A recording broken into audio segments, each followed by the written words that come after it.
Spanish is available, and members of the public or staff wishing to listen in Spanish can join the Spanish channel by clicking on the interpretation icon in Zoom toolbar. It looks like a globe. Once you join the Spanish channel, we recommend you shut off the main audio so you can only hear the Spanish translation. Interpreter, will you please translate this in Spanish? Para los que recién se unen a la reunión, interpretación en vivo al español estará disponible y personales o miembros del público quienes deseen escuchar en español podrán unirse al canal. Para unirse, haga clic en el icono de interpretaciones que ahora aparece en la barra de funciones de Zoom como un globo terráqueo. Una vez se una al canal de español, se recomienda que apague el audio primario para solo escuchar la interpretación en español.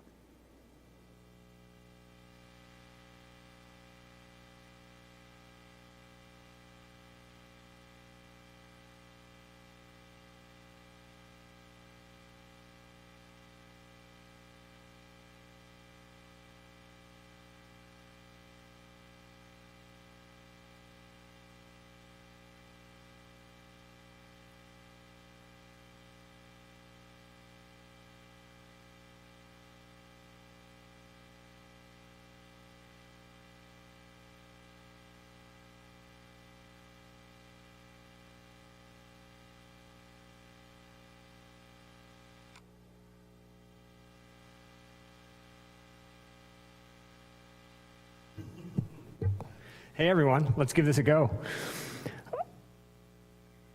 I'm seeing a quorum. Can we call this meeting to order?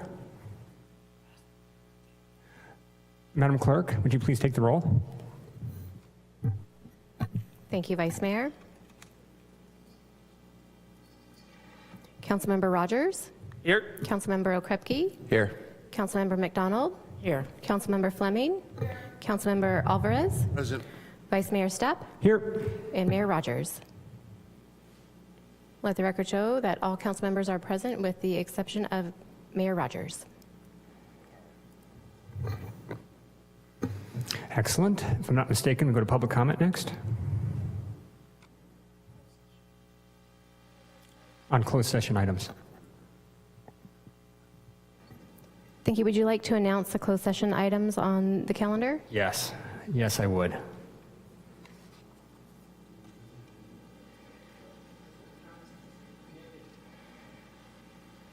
One moment. Oh, wait, I might need help with this.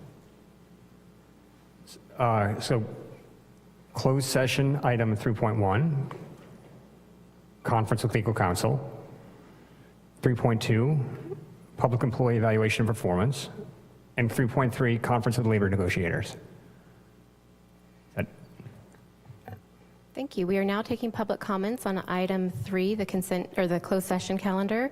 If you're in council chamber and would like to provide a comment but have not provided a speaker card, please make your way to the podium. If you are participating, please raise your hand.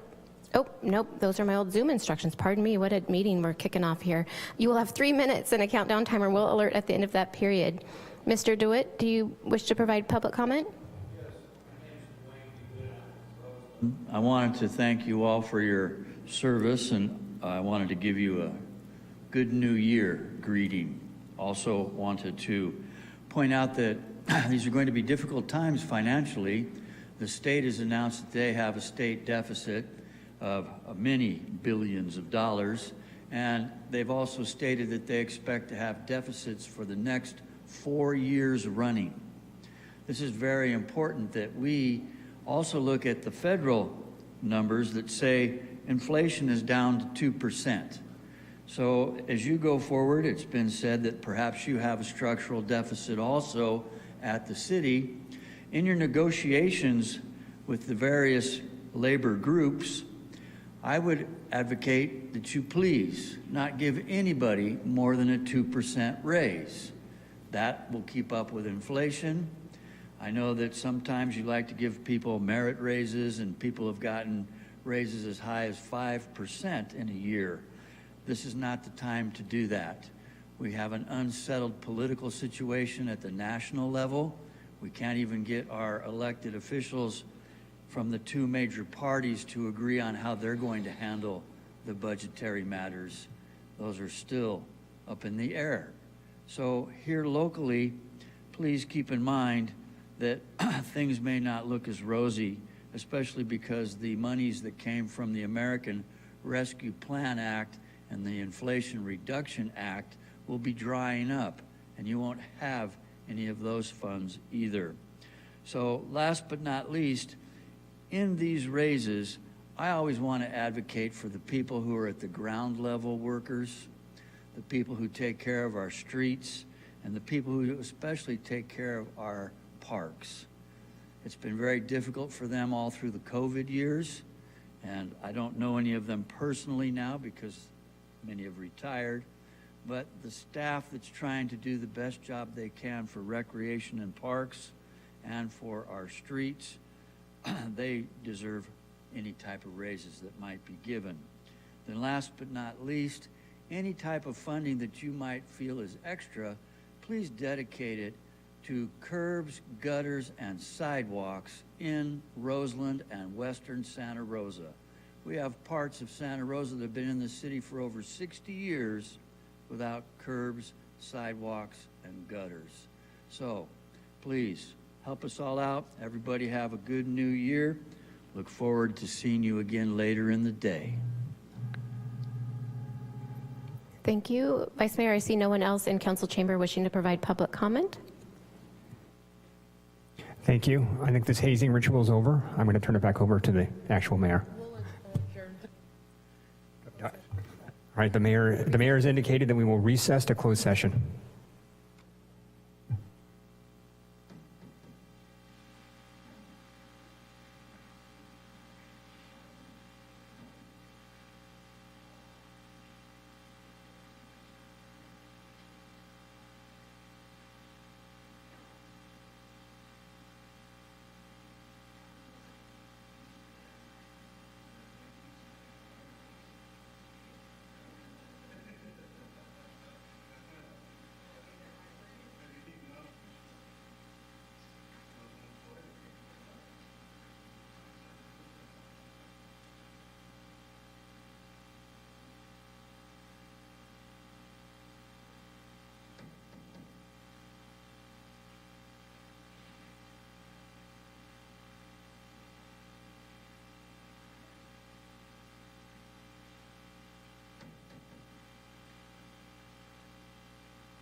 All right, welcome everyone to our January 9th, 2024 Santa Rosa City Council meeting. We're going to reconvene.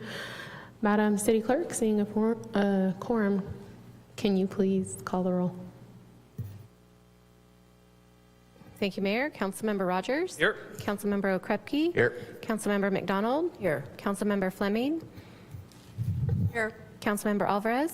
Present. Vice Mayor Stapp? Here. Mayor Rogers? Present. Let the record show that all council members are present. We will now proceed to item 4.1, our study session for the day. Madam City Manager. Thank you, Madam Mayor and members of council. Item 4.1 is a study session, Integrated Pest Management Policy.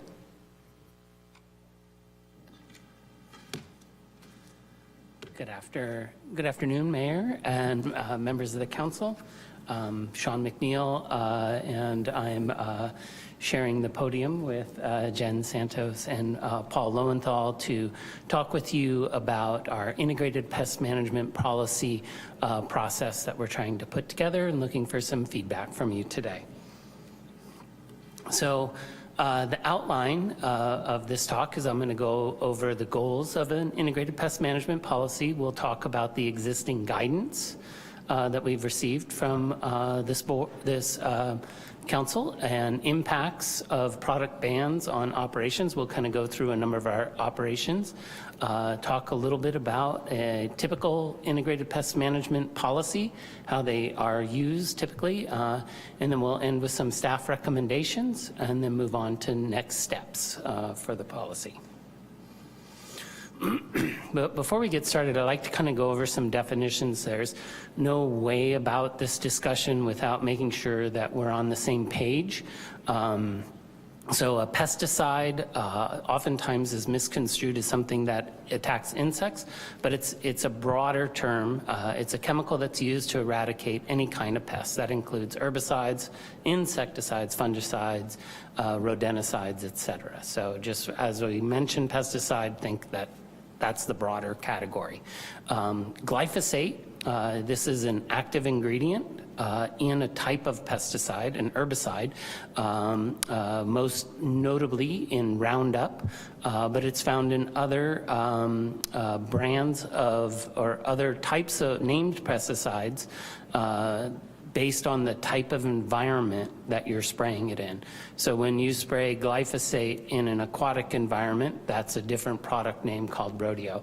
So we'll respond to, like, thinking about, even though most of us think about it as Roundup, we're gonna really talk about it as glyphosate because that's the active compound and that covers the entire suite of herbicides that use glyphosate as an active ingredient. And then neonicotinoids are a group of pesticides that are a broad spectrum insecticide that kills more than the intended species. They've gotten a lot of negative press, have had implications to impacting bees and butterflies, more so than just their target species. So a lot of entities such as this council have sought to have us limit the use of those.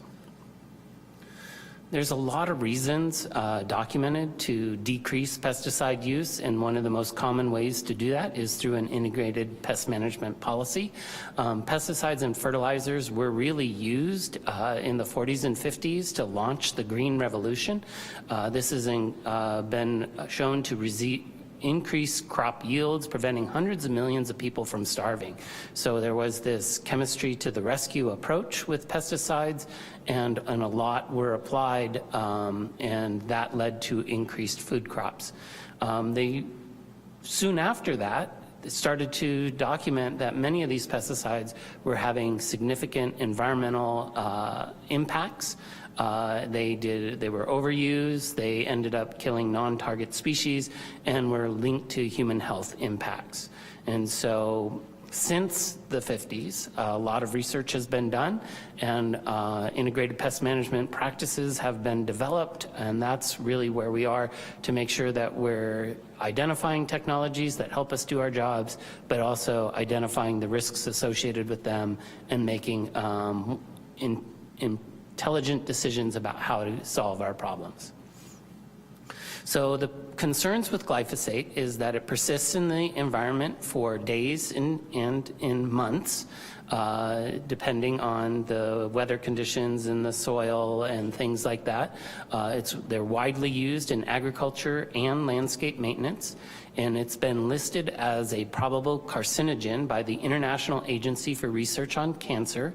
Lawsuits have been filed and won against the chemical manufacturer of this, and health risks are most acute to the pesticide applicator, more so than the general public around where these pesticides are being used. All the documented cases of disease have been on the applicators of the pesticide. Integrated pest management, the goal is really today to begin the process of developing a citywide integrated pest management policy. This policy would direct all staff and contractors working on behalf of the city as to how to use and manage pests within our jurisdiction.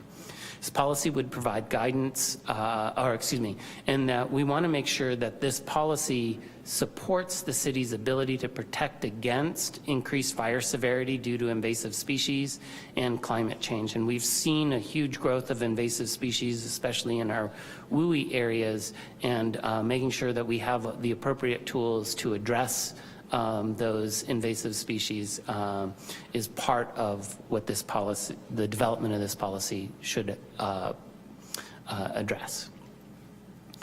So the citywide applicability of our integrated pest management, it would really only apply to city-owned properties. It's not building code. It wouldn't dictate personal use. It does not affect county, state, federal, or school-owned properties. But we could work with those entities that are operating within our jurisdiction to look for common ground to ensure, some level of support for what we're trying to do here in our city.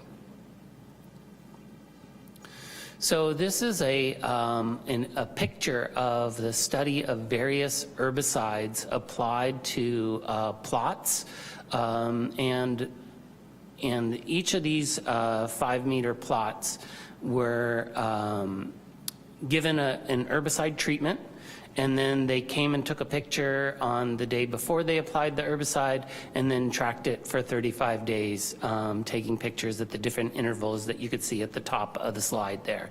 And then all the pesticides that are circled in the red bar, within that red bar, those are different organic applications. And then you have towards the bottom glyphosate, and then glyphosate plus fusaflop. And you can see that after 35 days, many of the organic, which are typically burned down chemicals, are not nearly as effective as glyphosate. So when we're talking about spraying herbicides in the environment, there's a difference in how you need to approach it if you're using something other than glyphosate to have the result of dead weeds at the end. And so there's just this study put on by UC Davis is a good example of kind of when we go through the impacts to our operations about product bans, to see that to meet the same performance criteria, there's a lot more action taken by staff to get to that same results. So far, the feedback that we've received from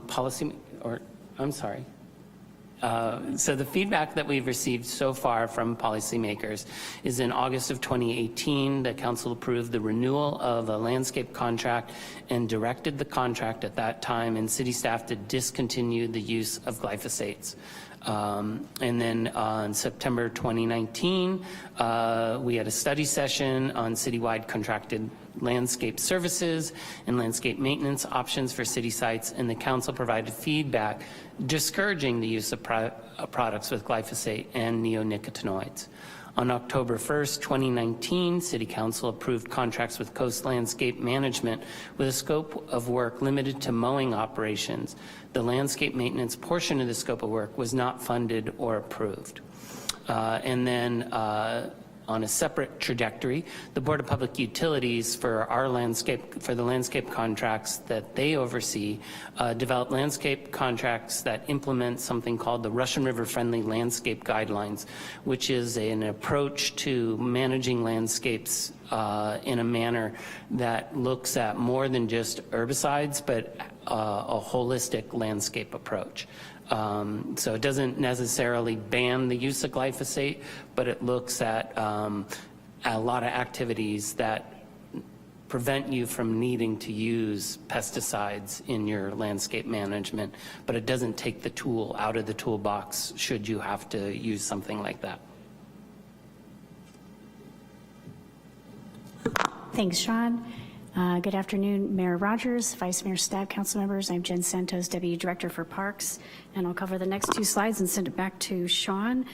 We've talked about some of the feedback from policymakers, and here we wanted to look at, from a Parks perspective, what sort of impacts we have seen with the reduction or the elimination of chemicals, pesticides, and Roundup in our contracted services. So with the elimination, we've seen a lot less control in our landscapes. You've probably seen that out there in our parks as well as our roadway landscapings. A lot of infestations as well as greater fire fuels in our parks, especially our open spaces. Those are weedy, shrubby areas in our parks. When we excluded that, another thing to think about is the cost, although obviously that's not our main purpose today, but we wanted to make sure you had some information. We saw essentially a 50% increase in contract from one year to the next with an exclusion of Roundup. In 2018 to 2019, we had an increase in our contracted services. Where we have a great deal of problems as in our ball fields off season, we had typically used glyphosate and other things in warning tracks and different surfaces that are very difficult to weed because it's a type of volcanic rock that's very difficult to weed. Civic landscapes such as this one here, and of course our street medians and roadway landscaping, those are really difficult locations to have landscape services without the use of our tool in our toolbox, which is glyphosate in our integrated pest management. All right, and so just another way of looking at that, we have a little bit of updated information. So in parks, one of the things that's difference between the water department or what the fire department's looking at is parks have a wide variety of surfaces and expectations for use. They're used a lot by our community, and they're different than the open spaces. So when you look at the increase in cost to use a landscape model that excludes glyphosate or chemicals, you're looking at a 50 to 58% increase in cost when you are looking at removing that. Staff has done a calculation to show that right now what we're using is about 32,000 hours of labor in our current staff to try to manage these. That was based on last year without the use of an extended contract, which is equivalent to about 15 full-time employees. So they wanted to put that out there to let you know with the contract service, these are hours we could get back in our regular day-to-day responsibilities as part of managing the park system in the community. 32,000 hours is a lot of time to get back to our staff if we have a fully integrated pest management system. With a landscape contract, you're looking at a cost of around $2.2 million. To remove weeds if we do have an integrated system that is we're allowed to use glyphosate as a last resort, or we've seen recent cost estimates around $3.7 million without the use of any chemical controls at all. And so, the big takeaway is a lot of extra staff time recently, and we're looking at essentially a 50% increase in cost. And we wanted to put that to you because there is a cost, and it is a tool in our toolbox right now, and so we want to make sure that there's understanding about what that could mean if we move away from a fully integrated pest management system. And I will turn it back over to Sean. All right, so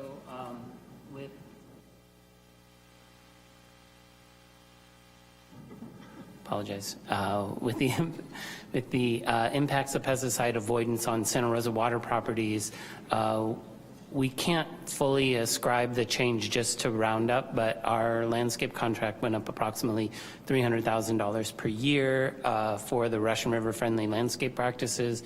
They only do mechanical removal. And so what we have seen is in more of the paved areas around some of our water tanks and things like that, those cracks in the pavement between concrete and asphalt, to those areas we've seen increases in weeds growing. Typically those would just get a quick spray. We have also adapted to the lack of spray. A lot of our levee maintenance or dam faces of our recycled water ponds, we used to spray with herbicide. Now we're in dairy lands where most of those ponds are, so we have a lot more grazing on those levees. There's separate contracts to deal with that. And then we have a slight increase in weeds in some of our restoration areas. On many of our farms, we have farm plans where we're implementing restoration along the waterways, the creeks there, and some of those restoration areas, particular invasive plants like perennial pepperweed and some grasses have taken over, and they're much harder to remove effectively mechanically. And so those are some of those impacts that we've had. There's also some impacts on parking properties, increase the weeds in the lots, similar thing that we saw in the water department, in the landscape areas, and lots of the garages and sidewalks we're seeing in those cracks are just really hard to remove mechanically. Parking opted out of participating in the landscape contract in 2022 to cut costs, and they've been completing all that work with in-house staff. And they say if they don't have an opportunity to use Roundup, that it would require upwards of 2 FTEs to keep them weed-free for an annual increase of about $250,000 a year to maintain a weed-free, relatively weed-free parking areas. And they currently use mechanical two-stroke engines to accomplish their weed eating or weeding in those areas. So there's also the implication of those gas-powered engines into the environment. The traffic medians is another environment that is dangerous for staff and contractors to work. Working in the roadway is the #1 reason for workplace mortality in the U.S. And this is just due to the vehicles. So the more likely of an accident while somebody's out there working in that landscape it gets higher the longer you spend out there. So we've seen in response to the ban on glyphosate is really just an increase of weeds in the medians. And it gives an appearance that the landscapes are poorly maintained and potentially reflects poorly on the city's maintenance in general, and that these non-glyphosate herbicides and mechanical removal requires repeated treatments to get that same level. Therefore, you're putting more the staff in harm's way for greater periods of time. Good afternoon, Mayor Rogers, Vice Mayor, members of the council. My name is Paul Lowenthal, Division Chief Fire Marshal, covering the fire department's perspective of the plan and the request here this afternoon. So from the fire department's perspective, we're seeing an increase in vegetation along our evacuations and right-of-ways, and that's for a number of reasons. Obviously, with the weather conditions we have right now, it prompts the growth of seasonal grasses, which is not uncommon within our community, but our bigger concern is kind of the change of ecology that we're seeing primarily within our wildland-urban interface. Parts of Fountain Grove, whether it's the Tubbs, Nuns, or Glass Fire burn scars, were primarily oak and grass tree woodlands. With the intensity of the fire and the loss of our canopy, it's changed the growth that we're seeing in those areas. So what used to be primarily seasonal grasses is now exploding with the growth of Scotch broom, French broom, bay, other invasive species that are really creating a condition that's actually worse today in many locations than it was in 2017. what we're doing right now to kind of mitigate that, we are in the process of rolling out, completing phase 1, which is a $2.1 million hazard mitigation grant that's removing a lot of fuels in these specific areas to make our right-of-ways and evacuation routes safer with this growth. But that's obviously not a permanent fix, it's just dealing with what is in place right now. We're also doing targeted field treatments. What we discussed previously is a lot of weed abatement activities. We're primarily using not only weed abatement for dealing with it, but also vegetation management funds through our PG&E settlement. And again, these are not long-term solutions. They're just addressing what essentially, no pun intended, but pops up annually. It's important to note that through the weed abatement program, we're working with city staff and focusing on prioritizing where work is taking place. So when crews, whether contracted or in-house, are focusing on a lot of these targeted weed abatement activities, we're taking them away from other areas that they could be working that are also equally as important to accomplish, and also starts to affect our ability to maintain weed abatement when we have to go back and cut a lot of the regrowth. Ultimately, the IPM can really be supported through the Community Wildfire Protection Plan. The CWPP, which you'll actually hear from me again at the end of this month, was initiated just prior to the Glass Fire in 2019. That plan was based on a significant amount of community feedback. And one of the actual objectives of the CWPP was to address the ability to spray and deal with a lot of the invasive growth within our community. Next slide. So both the CWPP as well as the ordinance that was just passed by council last month that will go into effect at the end of this month can support mitigating the risks of future wildfires. We've obviously seen the impact of our housing stock to our economy from these devastating wildfires in our community, and really the Community Wildfire Protection Plan, which again addresses the need to investigate and support spraying. That was actually also supported by about 68% of the community that was surveyed during that process, along with the vegetation management ordinance, are designed to make our community, primarily in and around our wildland-urban interface, safer.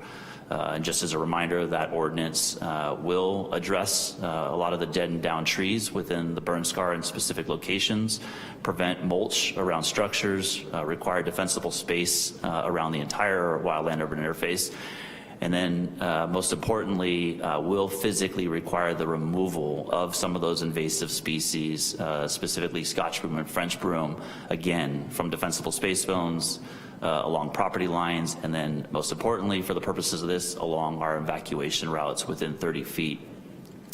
So the ordinance can be supported by IPM policy.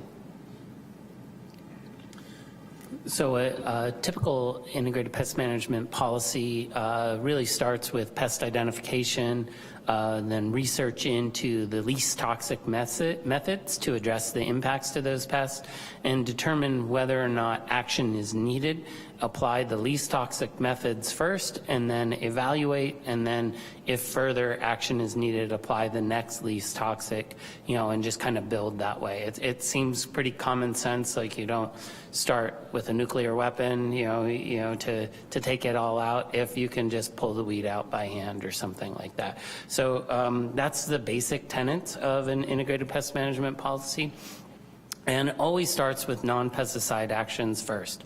And this is often in the design of landscapes. You want to plant spaces with dense plantings so that there's very little room for weeds to grow. Mechanical removal, where possible, is always approved. You can cover large swaths of land if mechanical removal will clear it. Avoid problematic species. So if you have certain plant species that you put in your landscape that are more disease susceptible, you could need to apply more pesticides to protect that species. So try to avoid those, and then use pesticides as a last resort, following a least toxic approach first. You know, and we do use mulch. This is probably one of our most common mechanisms that we use in the city, where we'll have these landscaped areas that aren't effective to be irrigated. And here's a sign that in the past we probably would have sprayed that sign with water, but given that we're more conscious about our water use, it then led this open space that weeds were growing. So using weed mulch or mulch there to prevent the weeds from growing is a win-win. It gives us that clear open sight lines. At the same time, it doesn't create a water waste scenario. Pesticide labels follow signal words, and so all pesticides will have these. Starting at the bottom, you have caution, that's the lowest toxicity, and this is why you see Roundup used so frequently.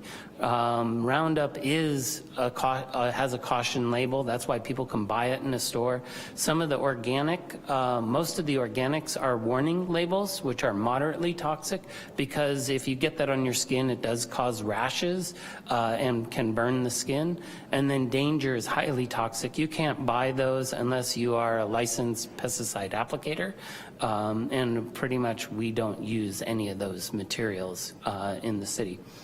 But that's how the signal words work, and that's why you see glyphosate often used more frequently than these organic burn down chemicals. So pest management solutions, typically what you'll see in an integrated pest management is first, can you tolerate? Is that pest damage, is that really that bad? If it's not that bad, you can leave it.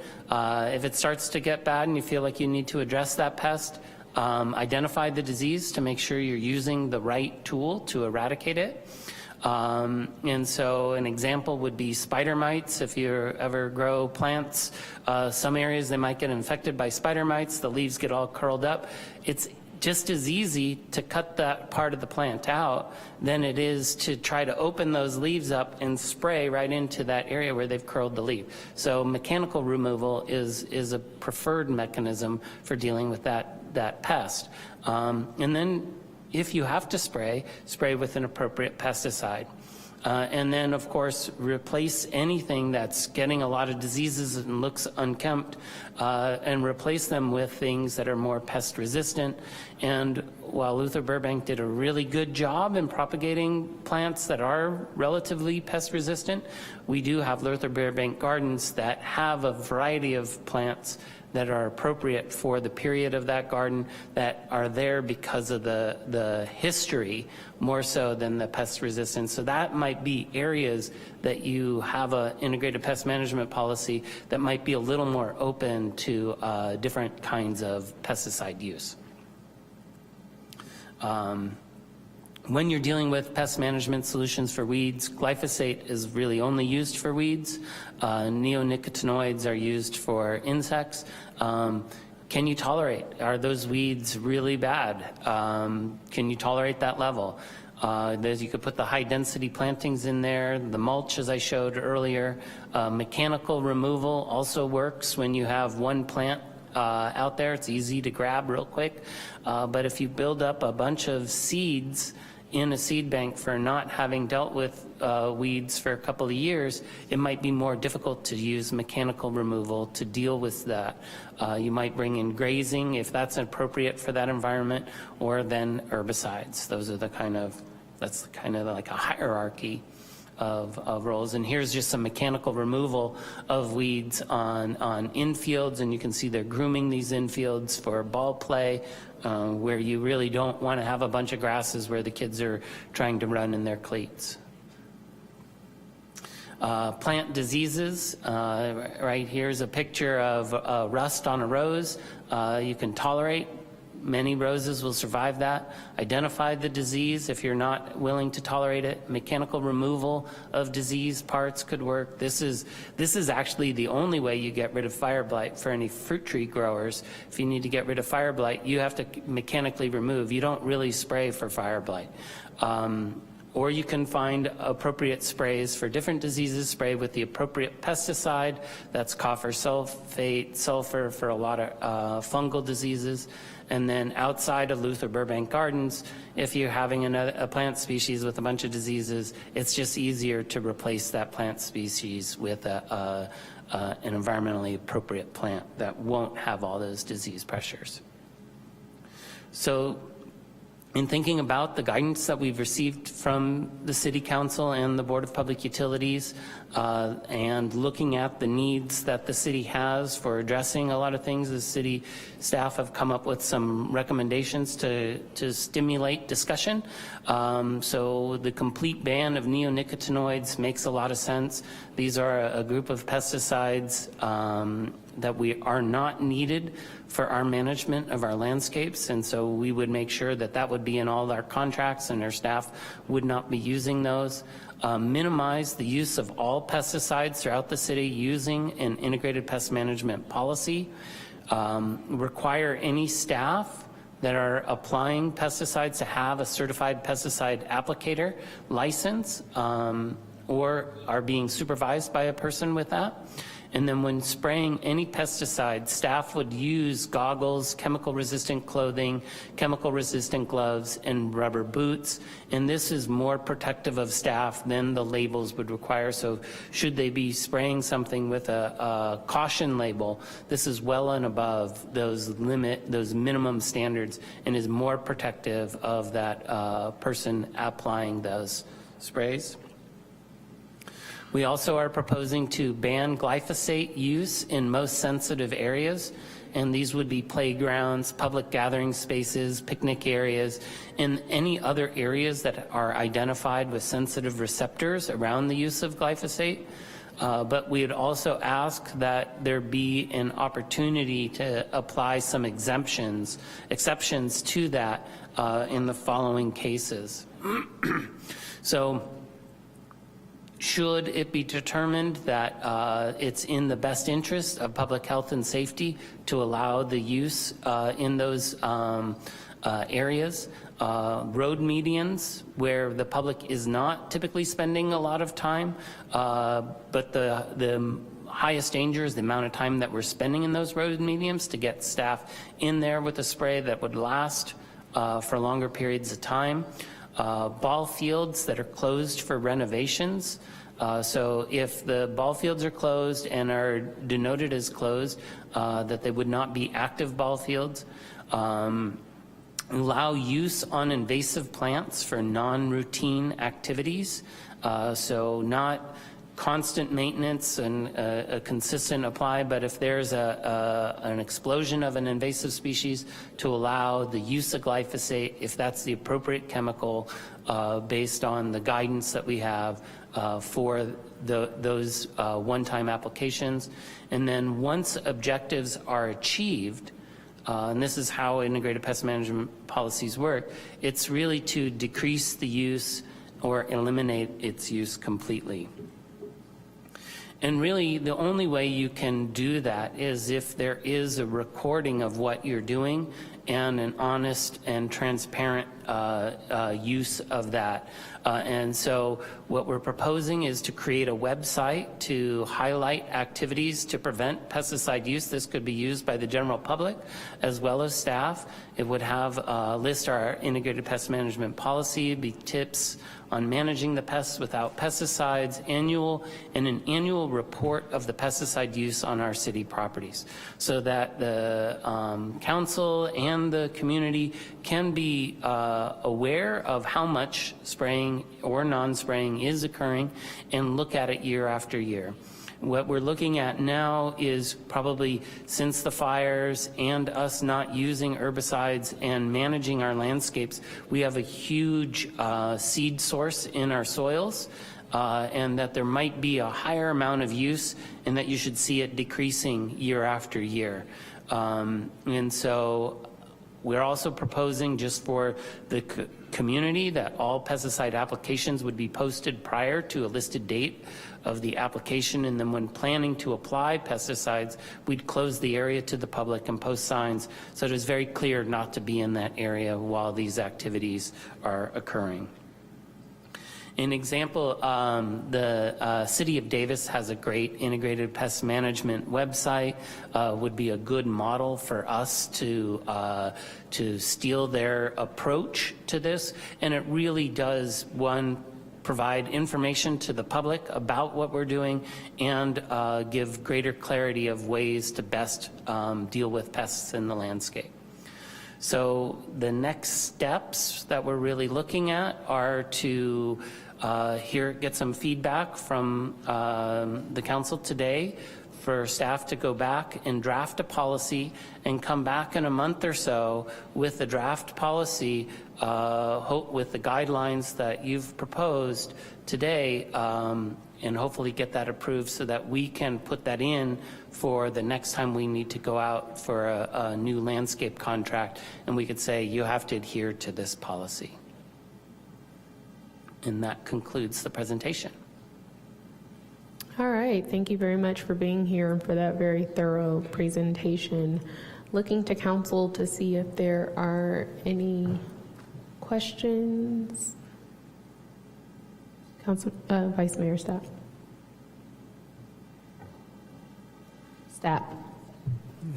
Thank you for the presentation. Out of curiosity, what has the decline in use of glyphosate been since 2018, since the city embarked on this? To my knowledge, I think we have used none. Interesting. So in practical terms, it has been phased out. Is that what you're saying? We've used no glyphosate. Okay. Yeah, so the guidance that we've received is to not use glyphosate. An integrated pest and to come up with an integrated pest management policy. So this is that integrated pest management policy which has which would, ideally, the council would give feedback to us, and then we would put that in the policy, and then that would become the rule. Right now, what it is just around the use of glyphosate and neonicotinoids. An integrated pest management policy is much broader than just insecticides and pesticides use. It's a whole host of landscape management activities. Understood. Thanks for the clarification. Looking to council to see if there are any additional. Council Member McDonald. Thank you, Mayor. I do have a couple questions on a few of your slides. On slide number 8, I think those are weeds. I hope we're not using citric acid and clove oil because it doesn't look like that's effective at all. But do we use any of those currently, or you said that there's no spray that we're using whatsoever? I'll just add, for the parks team, we have done some trials with some of these in here to see how we can look at changing up how we do things. And as these results show, they're ineffective. Yeah, that's obvious. Once you know what you're looking at, I think it's obvious that some of them are quite ineffective for use in areas. And if we're looking at fire prevention or some of the other things, pest management, that any of these that might be thought about wouldn't be useful at all for us. Is that correct? Well, for parks, for sure, I will answer that these have not been effective for us as much as we've tried to use these on different scenarios, but I'll turn to my colleagues for the rest. So typically, should you use one of these burn down chemicals, they just kill and these plants are grass. So that they did this so that they used these turf fields, and they're not located right next to each other. They're just these distinct plots in a big turf field. And so they're showing how the turf grows back after being sprayed. So the concept here would be, should you choose an organic burn down chemical, that you might need to apply 3 to 4 times to get the same kill effectiveness as one application of Roundup. So along those same lines then, if it's 3 to 4 times, is that the increase in staff that we would have to have? And then additionally, my question would be, are there some dangers still around if you're just spraying once with something more effective versus spraying 4 times or 5 times? Wouldn't that be more concerning for our staff?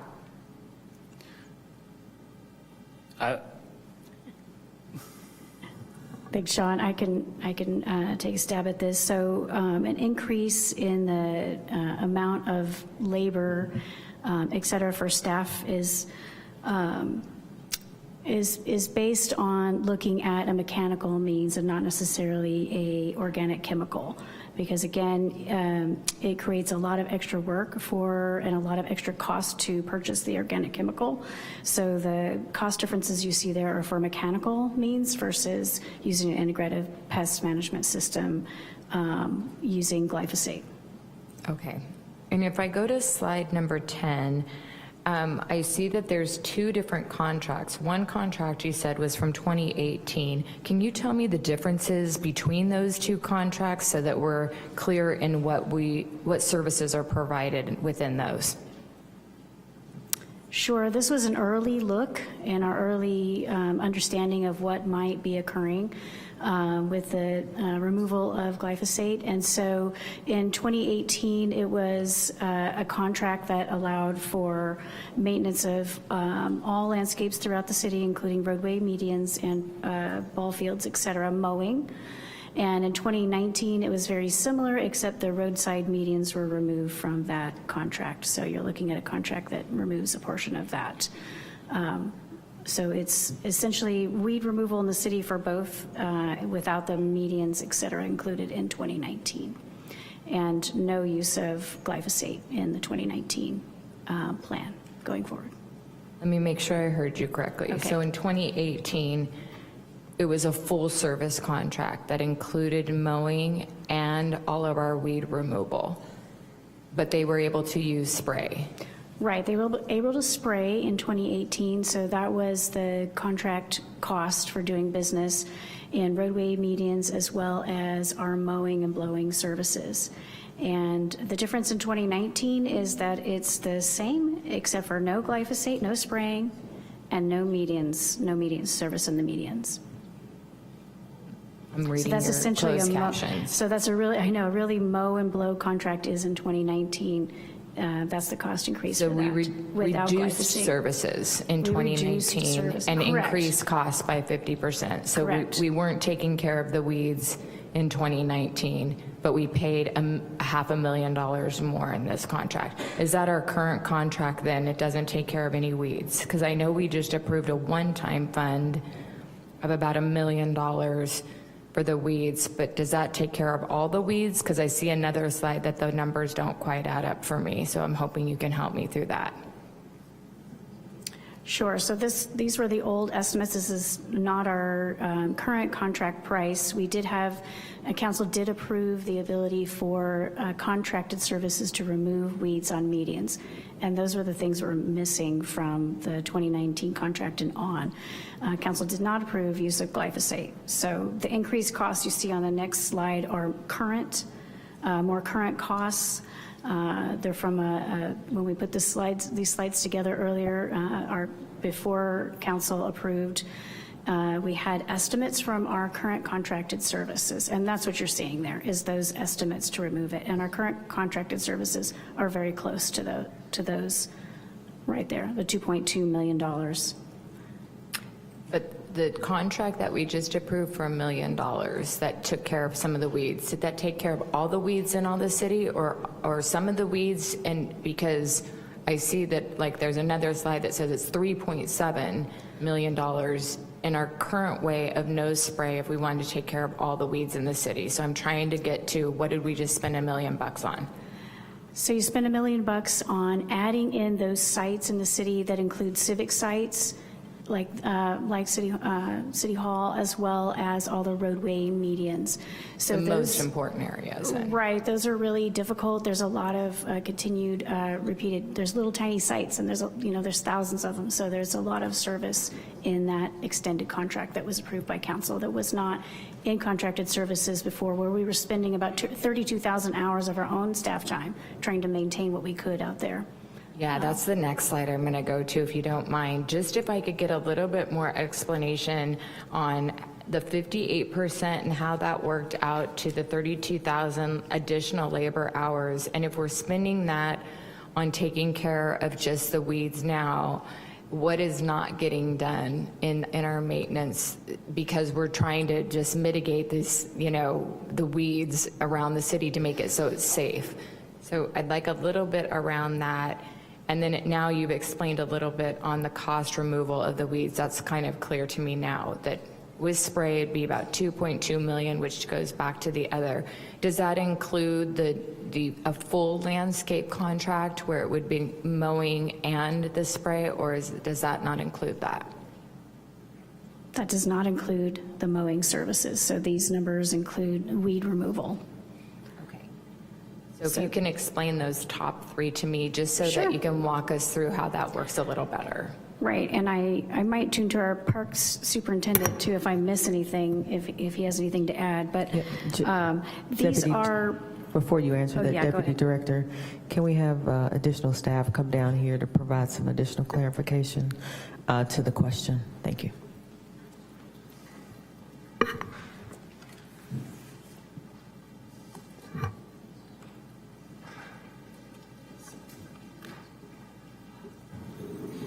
Hello, Mayor Rogers, Vice Mayor Stapp, council members. My name is James Castro. I'm the superintendent for Parks Maintenance. Excuse me. So when looking at the 58% increase for the removal of weeds, we had a quote given for extending our current services. So our current services, this is prior to the approval of the additional services that council just approved about a month ago, was an 8% increase in our mow and blow services. So for just mow and blow, it was 8% increase. For the weeds to be mechanically removed, it came out to 58% increase. So that 58% number is not completely accurate. It's more like 50% because of the 8% for IPM versus 50% for mechanical. And the 32,000 hours, that's an approximation, but 32,000 hours is 58% of the labor hours, the total labor hours that we calculate in park maintenance. So it's a simple math equation of 26 full-time employees at 2,080 hours a year comes out to 54,000 hours, and so 58% of that is 32,000 hours. And then just simply equated to FTEs, it comes out to approximately 15 employees, FTEs. Does that answer your question? It does. So we're spending about 32,000 hours right now just trying to take care of the weeds because it's manually being done or mechanically being done versus a spray. That's correct. So we pulled park maintenance staff out of the parks in 2018 when a new contract was executed, and we took 32,000 labor hours out of parks. So where you're seeing the decreases in service are our ball field maintenance, the condition of our restrooms, and weeds within parks. A lot of these conversations are around roadside landscaping, but we also have 1,100 acres of parkland that also grow weeds that are not part of this conversation, that park maintenance staff actually take care of, but have not been taken care of because this has been the priority. Thank you. I really appreciate the clarification on the numbers. And then I just have one more question on slide 14. Well, maybe two more questions. On slide 14, it shows a median here, and I'm not sure where that's at, but I know we just put in, over Fountain Grove, beautiful landscaping. And so my concern would be that without being able to use some spray, that it's going to end up looking exactly like this picture here because we've taken a tool away either from a contracted service or our own folks. So can you tell me what that maybe used to look like before 2019? If this is, or if this is, because this seems to be typical, and it's no fault of, our staff that's trying so hard. It feels like the fault of the decisions that have been made. So you're spot on. What we're talking about right now is the use of glyphosate. If we don't have a conversation around glyphosate, then we cannot talk about the beautification of the city. Because without the use of glyphosate, even in Fountain Grove, that's exactly what it'll look like in a year.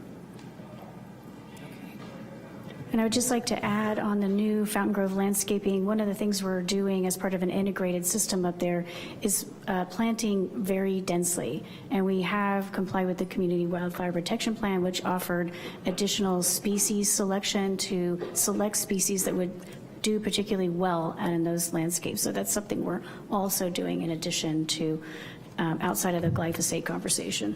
I appreciate all the thought process into, you know, what we put in the mulch and everything else like that. But the one thing I'm really good at is growing weeds. So anytime there's water anywhere, it seems like that's where it's going to be. And I just see that big investment, and it's, you know, really needed to happen after all the terrible things that with the fire over Fountain Grove. I just want to make sure that we understand if we aren't taking care of this in some way and using staff recommendations, that that's what it's going to look like. And then Through the just chair, on slide 17, when you were talking about pest management, through the chair, so I do want to make some clarifying remarks on slide 14, and I'll see good. a superintendent. That is actually Highway 12, and I believe it took us 28 staff members to cut Highway 12 because it had been neglected for such an extended period of time. And if you want to confirm that number. 3 times in 1 year. 28 staff members times 3. and does that have to be coordinated with Caltrans as well? No, it That's doesn't. just us. But it's not just parks, it's parks, streets, DPW, it's the It's city. 3 departments that it takes care of that. That's why it looks so familiar to me as part of my area. So as far as the pest management, it starts on slide 17. Who goes out and checks the trees for pest management?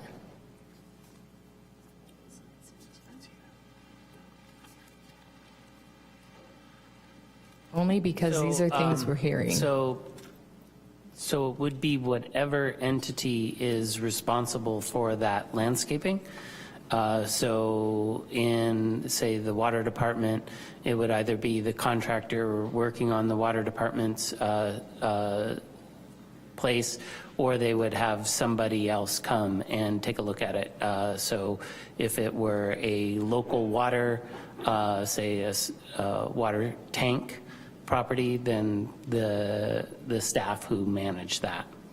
Does the water but department have a tree department? No. There's no tree department in the city. Or tree, I guess, a tree maintenance department? I'm just wondering who takes care of that now in the city? If there was an issue with a tree that needed to be addressed, we do have contracts for arborists to come and take a look at that throughout the city and decide whether or not they get removed. It's outside of the public right-of-way. Most trees are allowed to die. You know, we just don't really spray for trees at this point. I've heard of like some beetles and some other infestations that are causing problems in our trees, so I'm just trying to get at who's going to spray, who's looking at our trees, and how that's going to work in the city as well. In regards to how we're going to write the policy, I want to make sure it's encompassing of everything. And then my last question is, you have an adoption of the Russian River friendly policy for the water department. If we added that language in our policy, would that make sure that all the staff recommendations can be done, and so it could just be a citywide adoption? Yes, the integrated pest management is a component of Russian River friendly landscape guidelines, and these guidelines are something that's promoted by the Russian River Watershed Association.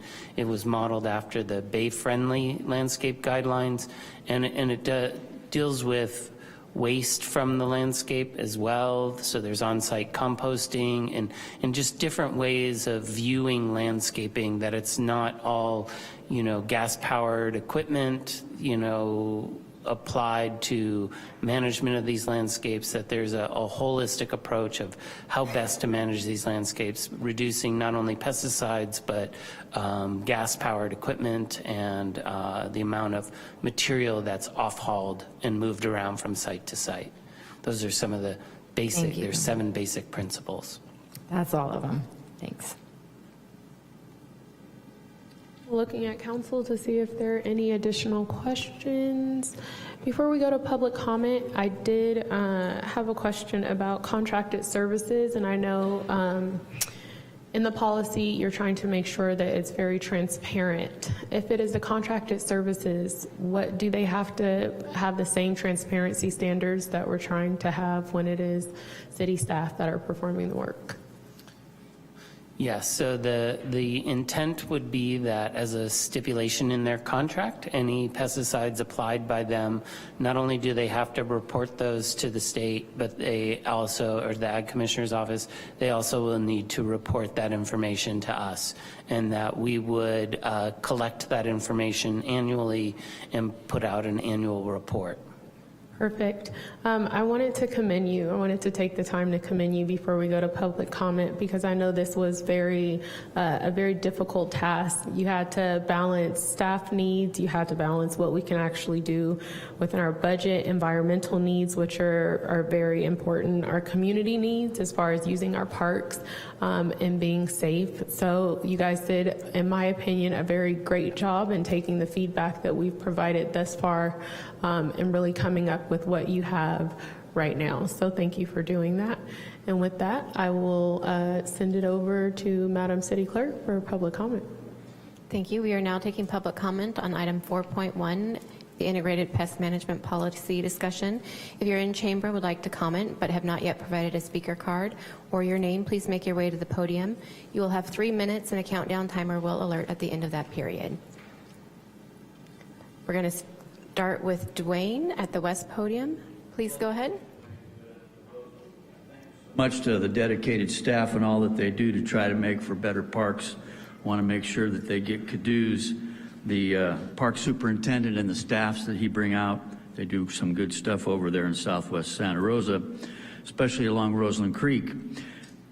The item today was about implement methods to reduce the need for pesticides. And I didn't hear a large discussion about using goats and sheep.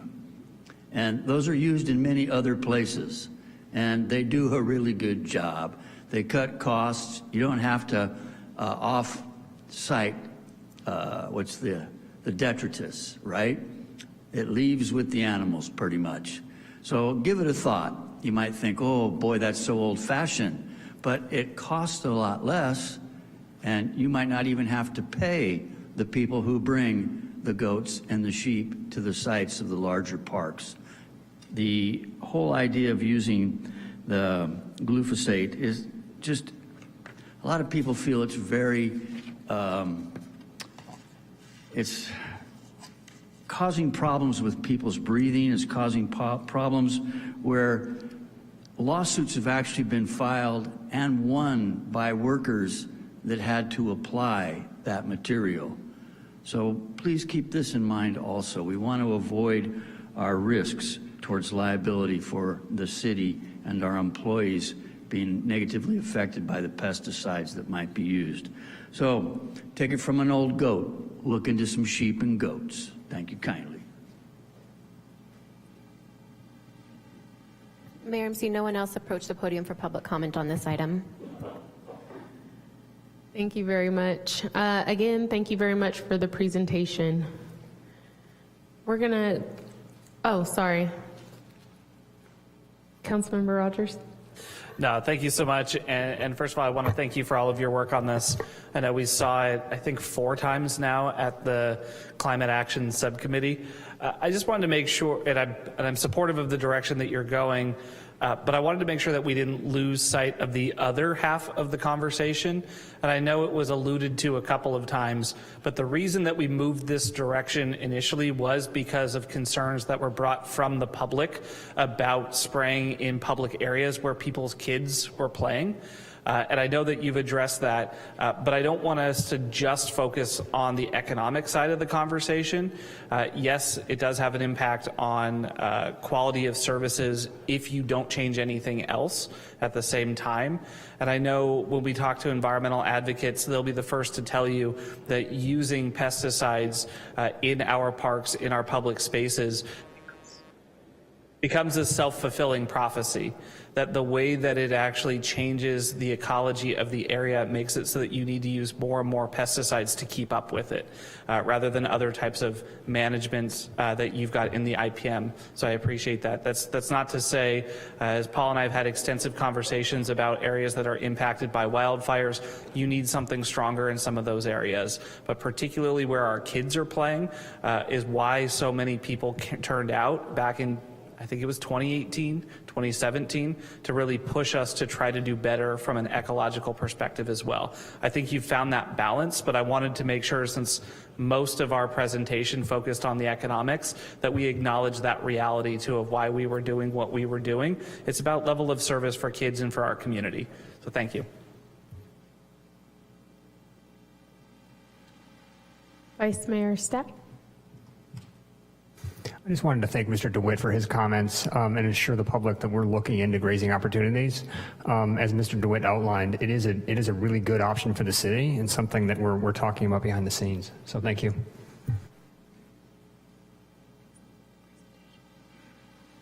All right. So again, thank you very much for the presentation and thank you for being here today. We will now move on to item 5, which is interviews for boards, commissions, and committees, and I will hand it over to Madam City Clerk. Thank you. We'll be holding interviews for the Board of Building Regulation Appeals. We had scheduled an interview for the Bicycle and Pedestrian Advisory Board. However, that applicant is unable to attend today. We'd like to call down Eric Miller to the staff table for your interview.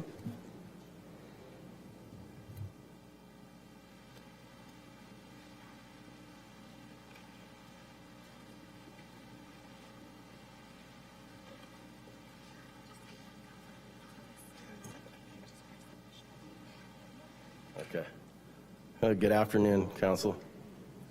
Hi, Mr. Miller, and thank you for being here today.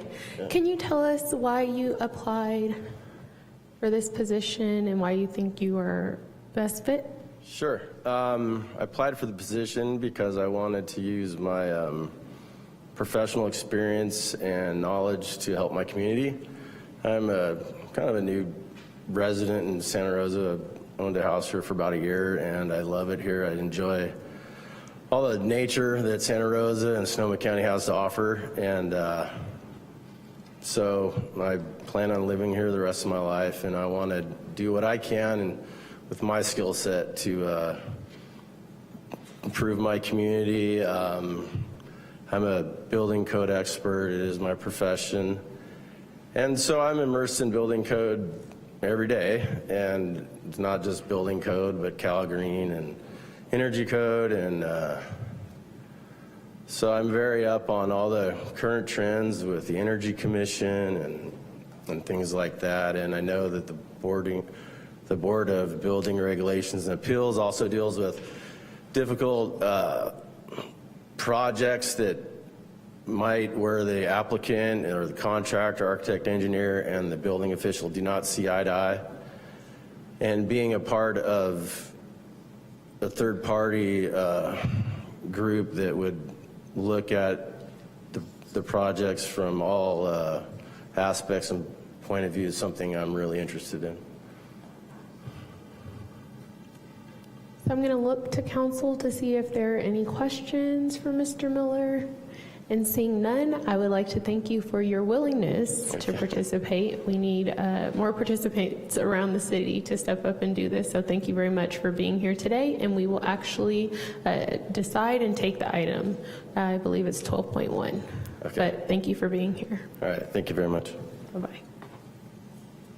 And with that, we'll go to Madam City Manager, Madam City Clerk, so that we can have our public comment. Thank you. We are now taking public comment on item 5.1, the board interview for Board of Building Regulation Appeals. If you'd like to make a comment but have not provided a speaker card or your name, please make your way to the podium. You will have 3 minutes and a countdown timer will alert at the end of that period. A comment? On item 5.1 for the 5, about the disability position and the bike and pedestrian board. Yes, ma'am, we'll hear your comment. Oh, well, I was just wondering if you were going to address that. The applicant was unable to attend the meeting, but has requested that his application be considered under item 12. Okay, thank you. All right, seeing no additional public comment, we will now begin our regular meeting and go right into item 7, which is report on our study in closed session. So we'll hand it off to Madam City Attorney. Thank you, Madam Mayor and council members. We had a closed session on 3 items, 3.1, 3.2, and 3.3. There's no reportable action on any of those items. Additionally, you just held a study session on your integrated pest management policy, and direction was given to staff during that time. That concludes my report. Thank you so much. We have no proclamations for today, so we will go to our staff briefings. Madam City Manager. Staff briefing, item 9.1 is the Community Empowerment Plan update.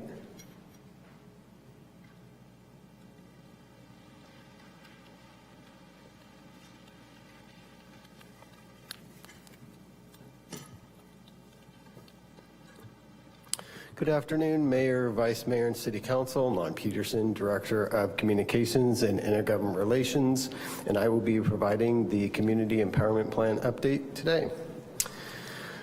First, today is Law Enforcement Appreciation Day, so I'd like to give a shout out to our law enforcement agencies, the Police Department, Fire, EOC, In Response, and all our mutual aid, as well as Starbucks invited, speaking about appreciation, they invited the Santa Rosa Police Department to their kiosk inside Target in Coddingtown, where Starbucks and Target shoppers and staff were able to enjoy free coffee as well as conversation with the police department. It's great to have the police department recognize the community for their efforts to protect and serve. Next up, last week, the police department wrapped up their holiday toy drive, collecting more than 300 toys, new and unwrapped. Those toys are donated to the Rosen-based United Women's Group for distribution. And if you haven't seen the photos for all the toys, I encourage you to visit the city's homepage or look at our social media account. It's really awesome to see that. Finally, at the upcoming City Council Public Safety Subcommittee on Tuesday, January 23rd, 9 a.m., SRBD will outline the chief's vision for the newly reinstated gangs crime team and how they plan to address gang-related crime in Santa Rosa. The community is encouraged to attend or watch online. You can find that meeting information on the city's homepage calendar at srcity.org, and that concludes the update. Thank you very much. Looking to council to see if there are any questions. Seeing none, Madam City Clerk, can you please facilitate public comment? Thank you. We are now taking public comments on item 9.1. If you are in the chamber and would like to comment but have not provided a speaker card or your name to the administrator, please make your way to the podium. You will have 3 minutes, and a countdown timer will alert at the end of that period. We're going to start with Mr. DeWitt at the west podium. Hello, my name is Dwayne DeWitt. I'm from Roseland. Last night there was an organization known as American Veterans and AMVETS 40 Post locally. I had met and talked in the past about how to be helpful on removing graffiti. Gang graffiti is something that's endemic almost here in Santa Rosa now, especially over on West 9th at Link Lane. The really badly graffiti tagged fence has basically been ignored now for months on end. And in the past year, I came here one time and spoke about how we could have graffiti removal with veterans in neighborhoods helping to do this. Many veterans would like to step up and do some positive things in the community, totally volunteer, no cost required, and we would actually provide the paint to cover over all these foul and vulgar tags that are left out there that the kids and their mothers have to see on a day in and day out basis there, especially at West 9th and Link Lane. So perhaps you could take a little bit of time in this community empowerment and look to the resources you have with non-governmental organizations and veterans groups. We'd really like to help you to, I guess you might say, empower the civic engagement that you speak about, and let's really get it done. Thank you for your time, and I do believe you have my phone number and my email and my address, because I formerly served on the Waterways Advisory Committee, and nothing has changed except I don't get to serve there. Thank you. Mayor, I see no one else approaching the podiums for public comment on item 9.1. Thank you very much, and thank you very much for the briefing. You're welcome. We will now go to item 10, City Manager and City Attorney's reports, and I'll hand it over to the City Manager. Thank you, Mayor.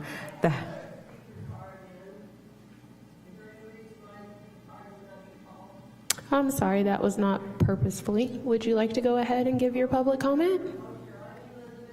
Neylon, and I was born in the United States 75 years ago last August, after my parents came here from Canada so my father could get a free college education. I have remained in the United States mostly because I wanted to protest the Vietnam War when I was 20 years old. My older brother was in the Air Force and stationed in Thailand, but sent to South Vietnam to work on radios on aircraft. He came back and he moved to Canada, where he was born there. So was my older sister. Canada is a socialist country, which means that you get what you need and you do what you can. I have lived in this very sad country for a very long time. I'm a daily protester. I sang with the Raging Grannies a couple of times. And I also sang O Ye Masters of War by Bob Dylan for the council a few years back. I haven't been by to say hello in about 4 years. But today I heard you were meeting and I wanted to say hello, and that America has three kinds of people. I'm a wolf, and I'll always be a wolf, and we're very playful and we love our families. There are the sheep that follow the white supremacist view of Christianity. And then there are the pigs, the war pigs, and they're very powerful. Thank you for listening. Thank you. Seeing no additional public comment on item 9, we will continue to item 10, City Manager and City Attorney reports, and I'll hand it over to the City Manager. Thank you. The Housing and Community Services Department are seeking input to help guide the fiscal year 2024 to 2027 consolidated plan, and this plan actually helps us determine how we're going to use our federal funding on housing and some of our homeless needs. There are 3 ways individuals can participate. The first way is a community forum, which is located at the utility field offices at 35 Stony Point Road. That meeting will occur Thursday, January the 11th from 5:30 to 6:30. There will be a virtual online participation held January the 12th from 9:30 a.m. to 11:30 a.m., and there will be a short online survey available. Individuals wanting additional information can go to srcity.org/conplan. That is CONPLAN. Thank you.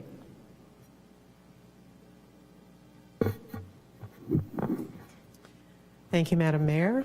Council members. It is time for the monthly report on settlements and active litigation, and attached to the agenda is our monthly report. I do have one item to report out, one settlement that was approved by council. The city settled a dispute with KBBF over costs and penalties the city assessed related to a 2006 code enforcement action at 4010 Finley Avenue. Under the terms of the agreement, KBBF paid the full $7,000 in assessed costs, granted the city a 15-foot utility easement for sewer and a 30-foot access road easement with a combined value for both easements of approximately $20,000. KBBF also gave the city $10,000 worth of free radio spots to be used within 5 years. In exchange, the city released a special assessment lien and forgave $118,000 in penalties and interest. Our caseload does remain consistent at approximately 28 matters. Many cases are currently in discovery. We have trial dates assigned to most of our cases. We continue to try to resolve smaller cases with little or no cost to the city. And that concludes my report. Thank you so much. Madam City Clerk, can you please facilitate public comment on this item? Thank you. We are now taking public comment on item 10, the city managers and city attorneys reports. If you'd like to make a comment, please make your way to the podium. If you have not submitted a speaker card, otherwise they will have 3 minutes and the timer will appear on the screen before you. Okay, we'll start on the east lectern. Please go ahead. My name is Gregory Farron. Most of you know me, and I've been around this city for a long time, but one of my first jobs in this area was working for KBBF.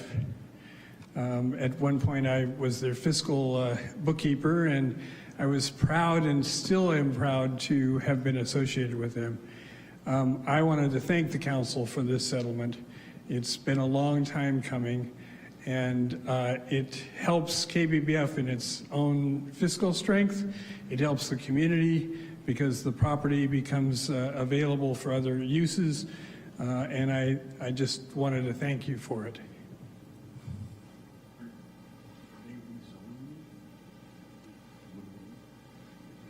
Thank you, Mr. Els. Are you going to make a comment on item 10.1? Oh, yes, do forgive me. Okay, thank you. I didn't know the action of the city regarding KBBF, so for a long time we were in negotiations with them in order to put a safe camping or safe parking on their site, and they were unable to do that because of the lien over the top of them. There is something that I will be discussing, I think, on items not on the agenda later on that relates to that area and what's going on. But it is greatly appreciated to take the burden off of KBBF. It was a cause not of the board, but by a manager who was doing illegal things, and when they found out, the board found out, they fired him, and he's been gone for many, many years, and the accumulation of really essentially almost all of that is a penalty, not really the actual tax, and I'm sure that they're paying the tax and have gone about whatever that is. So it's muchly appreciated. I want to thank you, and hopefully maybe it can be considered for those things that we were considering, which was safe parking or safe camping or something else, some other uses, as Gregory said. Thank you. And my point is that was over a period of 7 years that we were in discussions of that. So it's very helpful. Thank you. Okay, seeing no additional public comments, we will now move on to item 11, statements of abstention by council members, and looking to council to see if there are any abstentions. Seeing none, we will go right into item 12, which is our mayor and council members reports. Are there any reports from council members? Councilmember Alvarez. Thank you, Madam Mayor. Very shortly, over the holidays, I actually had a chance to go and visit the yard of KBF.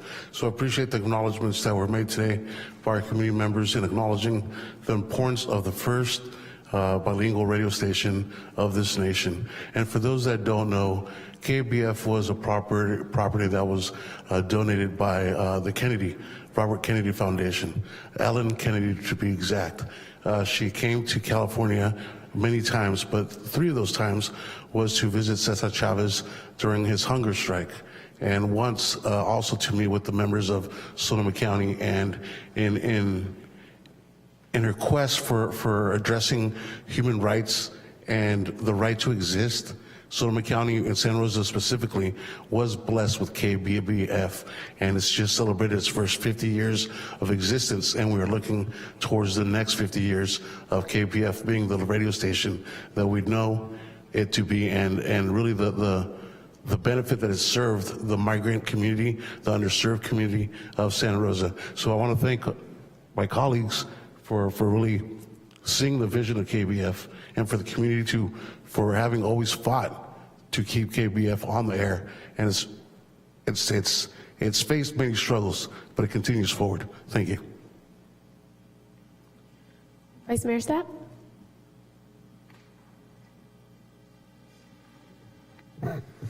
Several of us on the dais had the chance to be at the ribbon cutting last week for the new Sonoma County Fire Department Fire District contract for emergency services. It was great to be there to hear the mayor speak. Also there with Chief Westrope and the city manager.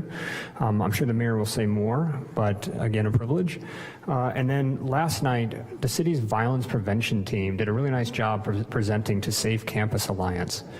Danielle Garduno led her team, talking about the kinds of services that the city has to prevent violence, especially among the youth in the community, talking about our intervention options, tattoo removal, other kinds of programs that the city is running that the city hopes will help stem the uptick in violence that we've all been experiencing.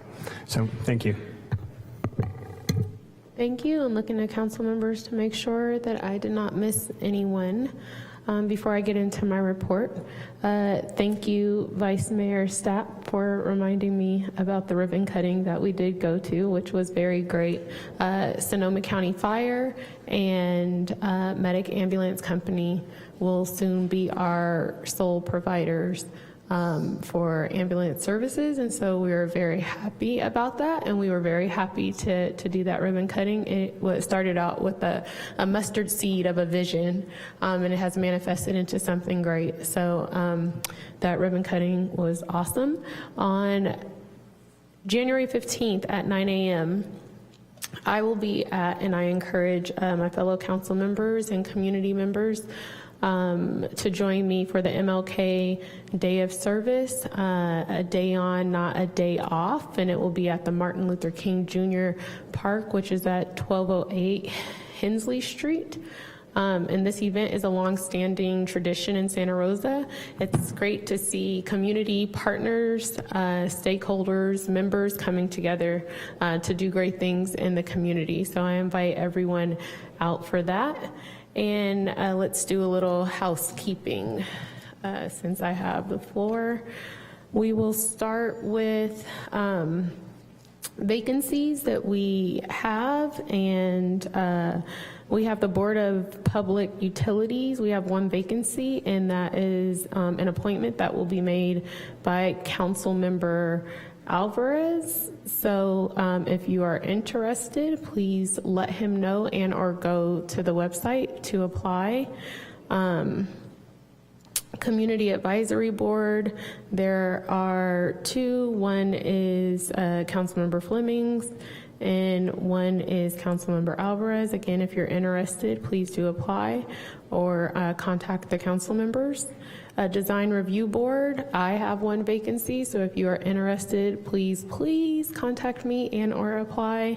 Marin Sonoma Mosquito and Vector Control has one vacancy, and SRTBIA has one full service hotel operator vacancy. The Bicycle and Pedestrian Advisory Board Disabled Community Rep vacancy, and the Board of Building Regulation Appeals and Waterways Advisory Committee vacancies we will be handling today, and hopefully those will not be vacant after this meeting.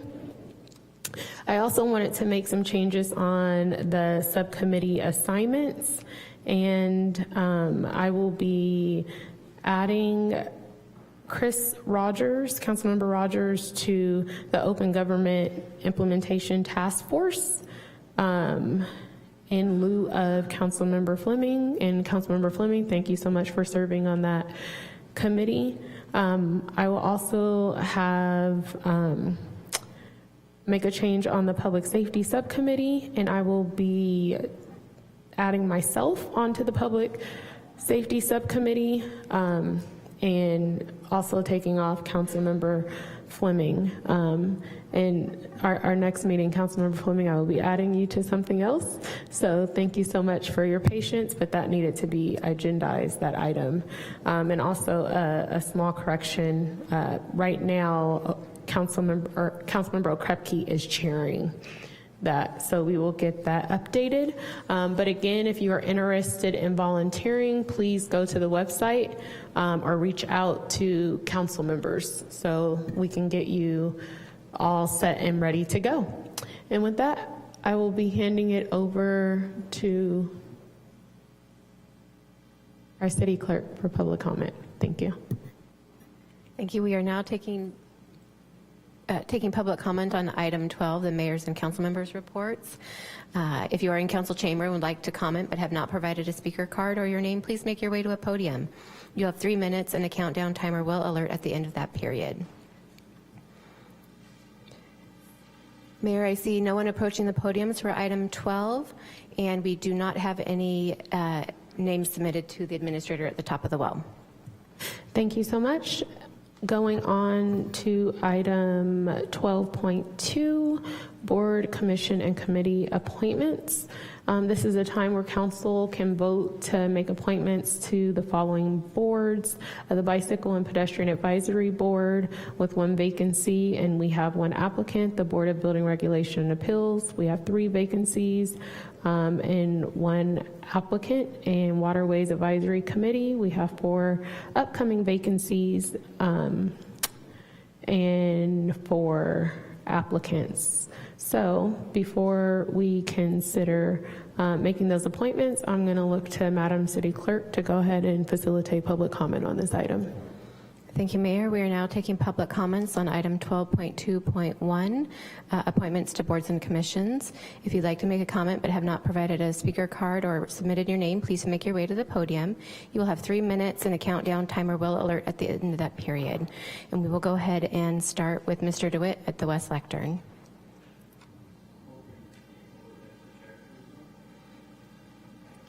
I will get it turned on. 1 moment. Thank you. There you go. Thank you kindly.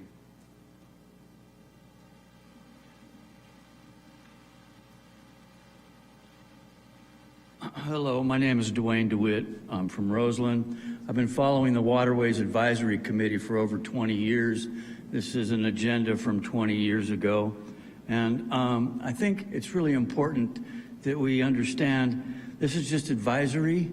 So often the information they bring forward gets ignored by the planning department or by the design review people, and they just go ahead and allow the creeks to be essentially abused. That's the best term for it. Especially over on Roseland Creek along West Avenue, there was an opportunity to put in 2 affordable housing units at the corner of Barham and Dutton Avenue next to Roseland Creek in a 7 housing unit project. The 2 affordable housing units were actually taken out by the planners when they said they needed to have a variance along the creek and along the roadway to allow for a bike path. And if you've ever been on Dutton Avenue, you know that's the most dangerous road in the city to ride a bike on. That's not the place to be doing it. So I just would like for you folks to give some power to this Waterways Committee. Let them actually be a part of the decision-making and policy-making so that the things they put forward get recognized and the creeks get protected. Specifically, it was a 50-foot setback was what the city of Santa Rosa says they now have in place for along creeks. But in actuality, that gets ignored almost all the time. And people can build right up next to a creek.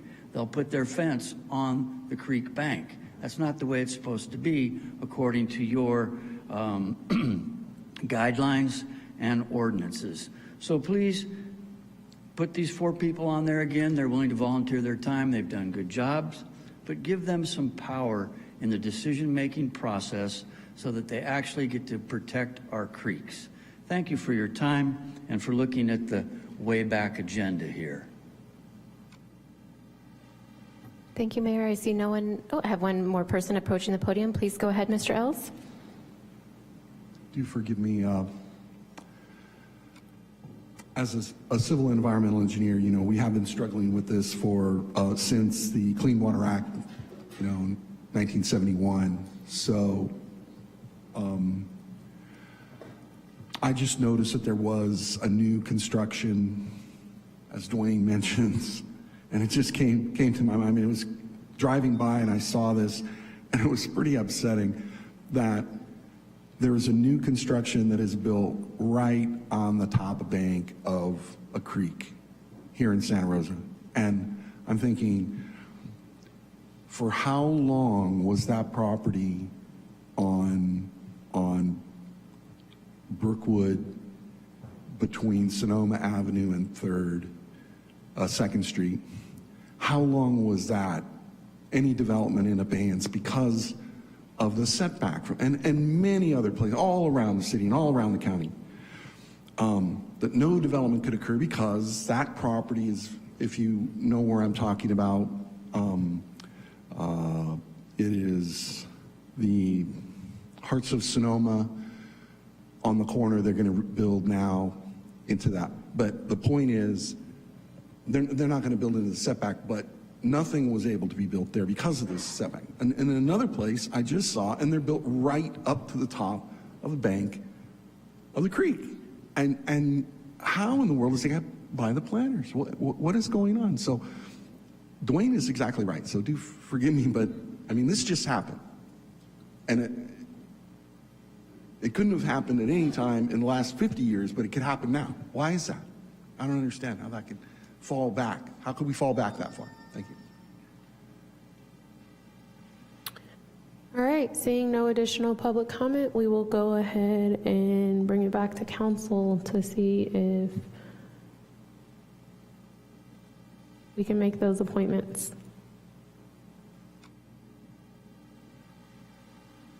Does anyone have it? You want me to read it? Yeah. So Bicycle and Pedestrian Advisory Board, we have Scott Doige is the name of the applicant who was unable to attend but would still like to be considered. Eric Miller for the Board of Building Regulation and Appeals. And 4 incumbents to the Waterways Advisory Committee: Art Dykey, Mark Neely, Steve Rabinowitz, and Kevin C. So moved. All right. We have a motion made by Councilmember Okrepke and it's seconded by Councilmember McDonald. I want to call you Vice Mayor so bad. I'm so sorry. Madam City Clerk, may you please call the vote? Thank you. Councilmember Rogers. Councilmember Okrepke. Aye. Councilmember McDonald. Aye. Councilmember Fleming. Yes. Councilmember Alvarez. Aye. Vice Mayor Stapp. Aye. Mayor Rogers. Aye. Let the record show that passes with 6 affirmative votes and Councilmember Rogers absent. Thank you. We'll now go to the approval of minutes. We have one set of minutes for December 12th, 2023. Council, are there any corrections to the minutes? All right, seeing none, Madam City Clerk, can you please facilitate public comment on this item? Thank you. We are now taking public comments on item 13.1, approval of December 12th minutes. If you are in the chamber and would like to make a comment, please make your way to the podium or provide a speaker card to the administrator. You will have 3 minutes and a countdown timer will alert at the end of that period.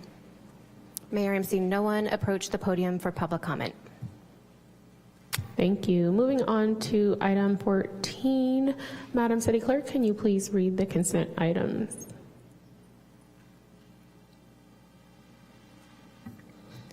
Thank you, Mayor. Item 14.1, a motion for a second amendment to professional services agreement with SpeakRight, LLC. Item 14.2, resolution waiver of competitive bid and approval of non-standard master services agreement with Flock Group Incorporated. Item 14.3, resolution approval of second amendment to professional services agreement with Buckaloo Programs for the In Response program. 14.4, resolution agreement for the first responder advanced life support services between the City of Santa Rosa and the Sonoma County Fire District.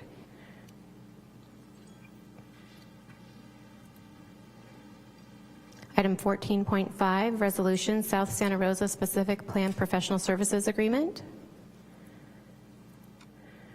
14.6, resolution to the extension of proclamation of local homeless service emergencies, or pardon me, extension of proclamation of local homeless emergency. Item 14.7 is being continued to a date uncertain. Item 14.8, resolution authorizing the acceptance and execution of agreements and related documents for grant funds from the State of California Budget Act of 2022, AB 178, or the State of California Budget Act of 2023, SB 101. Item 14.9, resolution adoption of addendum to Roseland Area Sebastopol Road Specific Plan and Roseland Area Annexation EIR for the traffic signalization at the Hearn Avenue and Burbank Avenue. 14.10, resolution approval and issuance of a purchase order for the purchase of 5 2024 all-wheel drive Dodge Durango Pursuit vehicles. Item 14.11, waiver of competitive bid and purchase and installation of camera equipment for transit fleet from Sion Design USA Corporation. Item 14.12, resolution approval, or pardon me, 14.12, approval of Fifth Amendment to General Services Agreement, F001847A, Universal Protection Services, LP, DBA, Allied Universal Services for citywide security guard services. 14.13, resolution, Third Amendment, approval, blanket purchase order 167129 with Tarek, I'm going to butcher this pronunciation, so my apologies, Tariq Rushudi, DBA International Effectiveness for Translation Services. 14.14, Fourth Amendment to Service Agreement number F001539 for governmentjobs.com Incorporated, DBA NeoGov.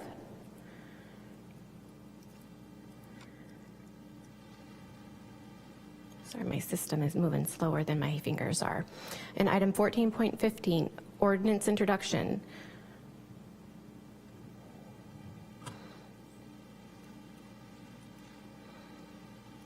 Ordinance of the Council of the City of Santa Rosa to increase the mayor's monthly salary from $2,200 to $2,220 retroactive to December 2014-2022 to comply with the city charter and correct a clerical error in ordinance number ORD-2022-018.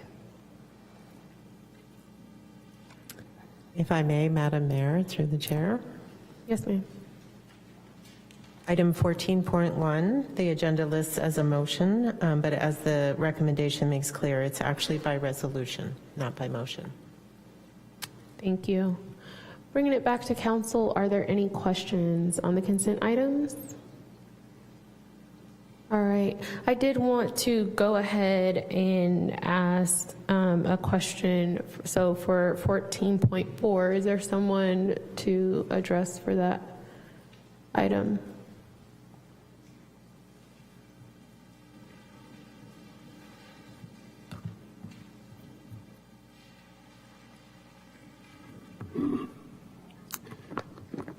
Good evening, Mayor. Scott Westrop, Fire Chief, City of Santa Rosa. Thank you. Because there are going to be some changes going on within a city, I just wanted to use this as an opportunity to educate the community members about what those changes will be and how we will see those changes and how it will impact us.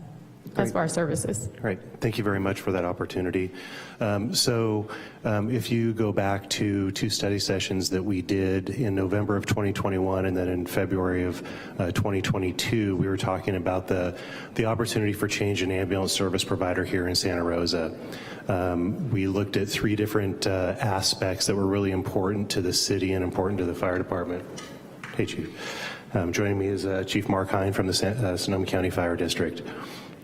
So we looked at 3 major issues that we saw in the way service was being delivered for the last 20 or so years. It had nothing to do with the employees. It had nothing to do with the service and the quality of service they were providing. It had to do with the contractor that we were working with. And what we looked at was there were some issues with service delivery. Was it community-based? Was it patient-focused? Was it outcome-driven versus was it for profit? Number 2 was what does the business model look like, the sustainability of the business model? And the third part was what sort of control that we as the fire department or we as the city had over the EMS system. So we've been in this venture for a number of years now.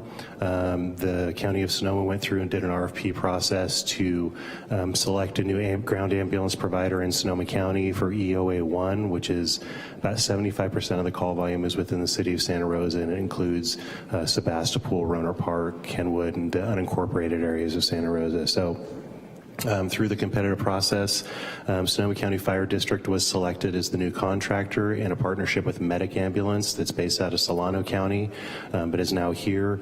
And so what we've seen, and as we've gone through and built our first response ALS contract, is exactly the improvements in those 3 areas that we've been looking for. We have better operational enhancements to provide better service to the community. We fully intend, with the partnership that we have with the district and the way we've built the system together, that there's going to be far more ambulances in the system. So response times will be faster with highly trained employees. A lot of the employees were retained, and we were happy to see that a lot of the employees moved over to the new contractor, the new provider. We have that system control in that we have a partnership with a public entity now versus a private entity, so data sharing and things like that will no longer be an issue. And thirdly, it's a much more sustainable business model for not only the contractor, but also for the fire department in the city. So we really are fortunate, and we're really excited about this opportunity. It's a paradigm shift in EMS service delivery really throughout the state of California, that we now have a public provider here providing service to our community and in a great partnership with Sonoma County Fire District. So I hope that sort of covers it in a broad spectrum, and I turn it over to Chief Hine for any comments that he may have. Thank you, Mayor, council members. I wish Chief Westrope was the one making the bid originally for us 6 months ago, because he kind of hit a home run there. We are thrilled to be the new provider for ground emergency ambulance services in exclusive operating area 1, which, as the chief said, a big chunk of EOA 1 is the city of Santa Rosa. In addition, we'll be serving the city of Rohnert Park, Cotati, Pen Grove, Gold Ridge Fire District response area, city of Sebastopol, Grayton, and all the way up to the lower end of Windsor. This has been a 4-year endeavor for us to get to this point. We actually started this process, as the mayor alluded to, a very small vision, and it grew into what it is today. So we're able to bring to you, because we are a public entity, as the chief said, we'll bring 100% transparency. Everything we do is open to the public and discoverable, and we're happy to share anything and everything we do. The other key component that we can bring to the table as a public entity versus a private for-profit corporation is that revenue gets returned right back into our service area, back into the communities that we all serve in the form of enhanced emergency medical services. So we are thrilled to be your next ground ambulance provider. We go live with the system next Monday night at midnight, and I'm happy to answer any questions or address any concerns you may have. Are there any? Councilmember McDonald? I actually just have one question. When it comes to contract services, when you're looking at healthcare, how does that work? Because I know, like, you have a contract with AMR or for city employees. How does that work now that we're switching over, and does anything need to be amended specifically for healthcare providers?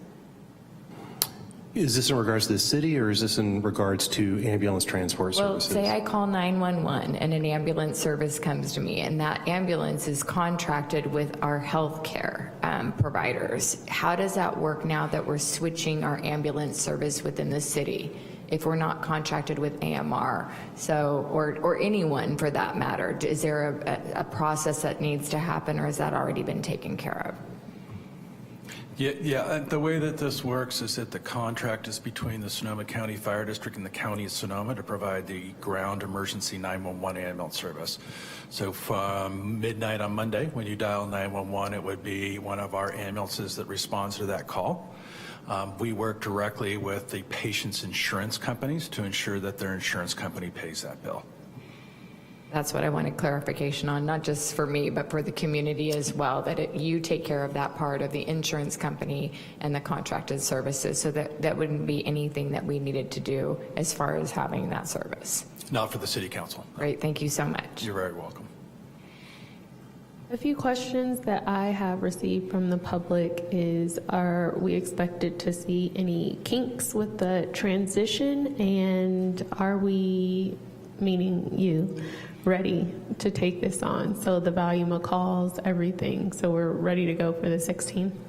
Yeah, that's a great question. I'm glad the public is engaged on that. So we have been conducting years of analysis of response data, patient data, how many ambulance transports occur throughout the region in the particular communities, such as the city of Santa Rosa, going back looking at 3 to 5 years of data so that we know exactly how many ambulances we need to deploy, how many paramedics, how many EMTs, how many nurse practitioners, and everybody else that works in the system. What the community will see is much faster response times because we're able to put more ambulances on the street than the current provider is able to. So you're going to see much quicker response times. You're going to see more emergency vehicles on the street and quicker turnaround times for the fire department's engine companies, for example, that respond to those emergencies to get them back in service and available to serve the rest of the city. With some of the same friendly faces. Pardon me? With some of the same friendly faces. Yeah, that's an important point, and I think it's a point that has sort of gotten lost along the way. Our bidding on providing the ambulance service has never been about the paramedics and EMTs that work for AMR providing the service for many years. They are stellar subject matter experts. They know the lay of the land. They know the communities that they serve. About 95% of those incumbent workers have come over to our system to help us run the system as we move forward starting on Monday night. And I am thrilled to have that subject matter expertise on staff. They know everything about how this system runs, and we've taken a lot of the input and feedback on how we've developed our deployment modeling for ambulances from them. Perfect. And seeing no additional questions from council members, I just wanted again to take the opportunity. I know there are a lot of other people that worked on this, but to thank you guys for your hard work and dedication and seeing something that needed to be fixed and taking the initiative to see it through. So thank you very much. And with that, we will go over to Madam City Clerk for public comment. Thank you, Mayor. We are now taking public comment on the consent calendar. If you are in the chamber and would like to provide comment but have not yet provided a speaker card or your name, please make your way to the podium. You will have 3 minutes and a countdown timer will alert at the end of that period. We are going to start with Erica Thibault.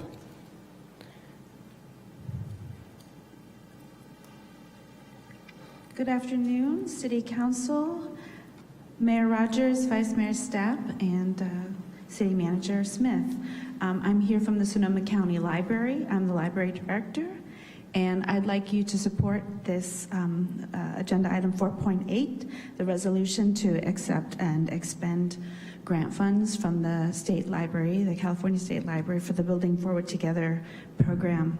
When the state library announced 2 years ago that they had $476 million for infrastructure for libraries in the state, this was an unprecedented amount of funds that is really a one-time amount of money that we will be able to take advantage of.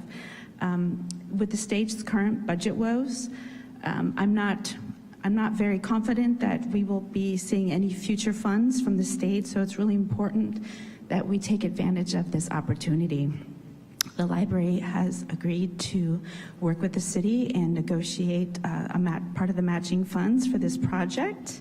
The total for the project is $1.7 million and focuses on the HVAC upgrade and electrical upgrades. As you know, the city of Santa Rosa and Sonoma County is experiencing unprecedented climate events with air quality index problems, and making these repairs and upgrades to the Northwest Library will ensure that our community residents and our patrons will be able to enjoy a facility that has the most modern systems and has clean air and a cooling center. So I urge you to approve this request, and I look forward to working with you all. Thank you. Thank you. The next speaker will be Dwayne, followed by Gregory. I'd like to use the overhead again. Okay, will do. This helps me focus better. I can see that better than that small stuff. My name is Dwayne DeWitt. I'm from Roseland, and I'm real concerned on a couple of items, one being the South Santa Rosa specific plan. This document right here points out something that I think really needs to be brought into your attention over and over, and that's that this is Roseland right here as the city and the county agreed upon 37 years ago, all right? That's the boundaries of Roseland. These are the boundaries of Bellevue right here, 37 years ago, going all the way down there to Todd Road. As you do your deliberations, keep in mind that 35 years ago, basically, we were already talking about how the city was going to annex certain spots. This was all in the county at the time. Roseland, all in the county. Bellevue, all in the county. The city formed a county island by making these annexations 94 and 95. And then, surprisingly, they did not realize that that county island was going to make it even harder to get this stuff down here on Moreland Avenue at Todd Road into the city. So now you're talking about doing that with a specific plan, and I'm here to make sure that you have authentic community engagement during that specific plan. I was a member of the Roseland-Sebastopol Road specific plan effort, and there wasn't authentic community engagement. It was all top-down. We were limited by what they said was Brown Act restrictions, and that's not the way the Brown Act is supposed to be utilized. It's supposed to allow the public to actively participate and have even more insight in what's occurring. So I wanted to make sure that as you go forward on that also tonight you'll be talking about the Hearn Avenue, Burbank Avenue signal. And that's very important because you're going to have an addendum to the EIR from that Roseland specific plan. Please don't keep the public out. Have the public be a part of your deliberation to make sure that you get the best public, and I guess the best way to put this is a signal that will save lives at Burbank Avenue and Hearn Avenue. We already lost a kid out there on Bellevue called Patrick Jerome Scott, excuse me, back in the day. I don't want that to happen again, so get the street light in there as soon as possible, making it a four-way stop so that those people who use Hearn Avenue as a raceway and a speedway will have to now deal with law enforcement. Thank you kindly for your time. Thank you. The next speaker will be Gregory.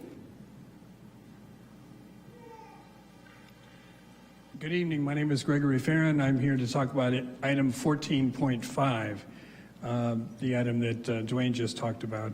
I too served on the Citizens Committee for the annexation and the specific area plan development for, at that time, Roseland area.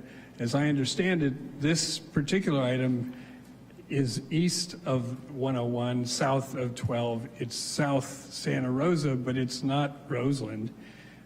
It's the south, it's a plan and a consultant you're hiring in order to do what I think of as Petaluma Hill Road. If I'm wrong, I apologize, but I would like to say that I think you ought to be doing the same kind of citizen engagement that you did for Roseland, on which I served. Sure, it had problems, but I think we've come a long way since then. I'm totally confident in your staff members, Jessica and the rest, who can help us get citizen engagement in this South Santa Rosa specific area plan, and I support it. Thank you.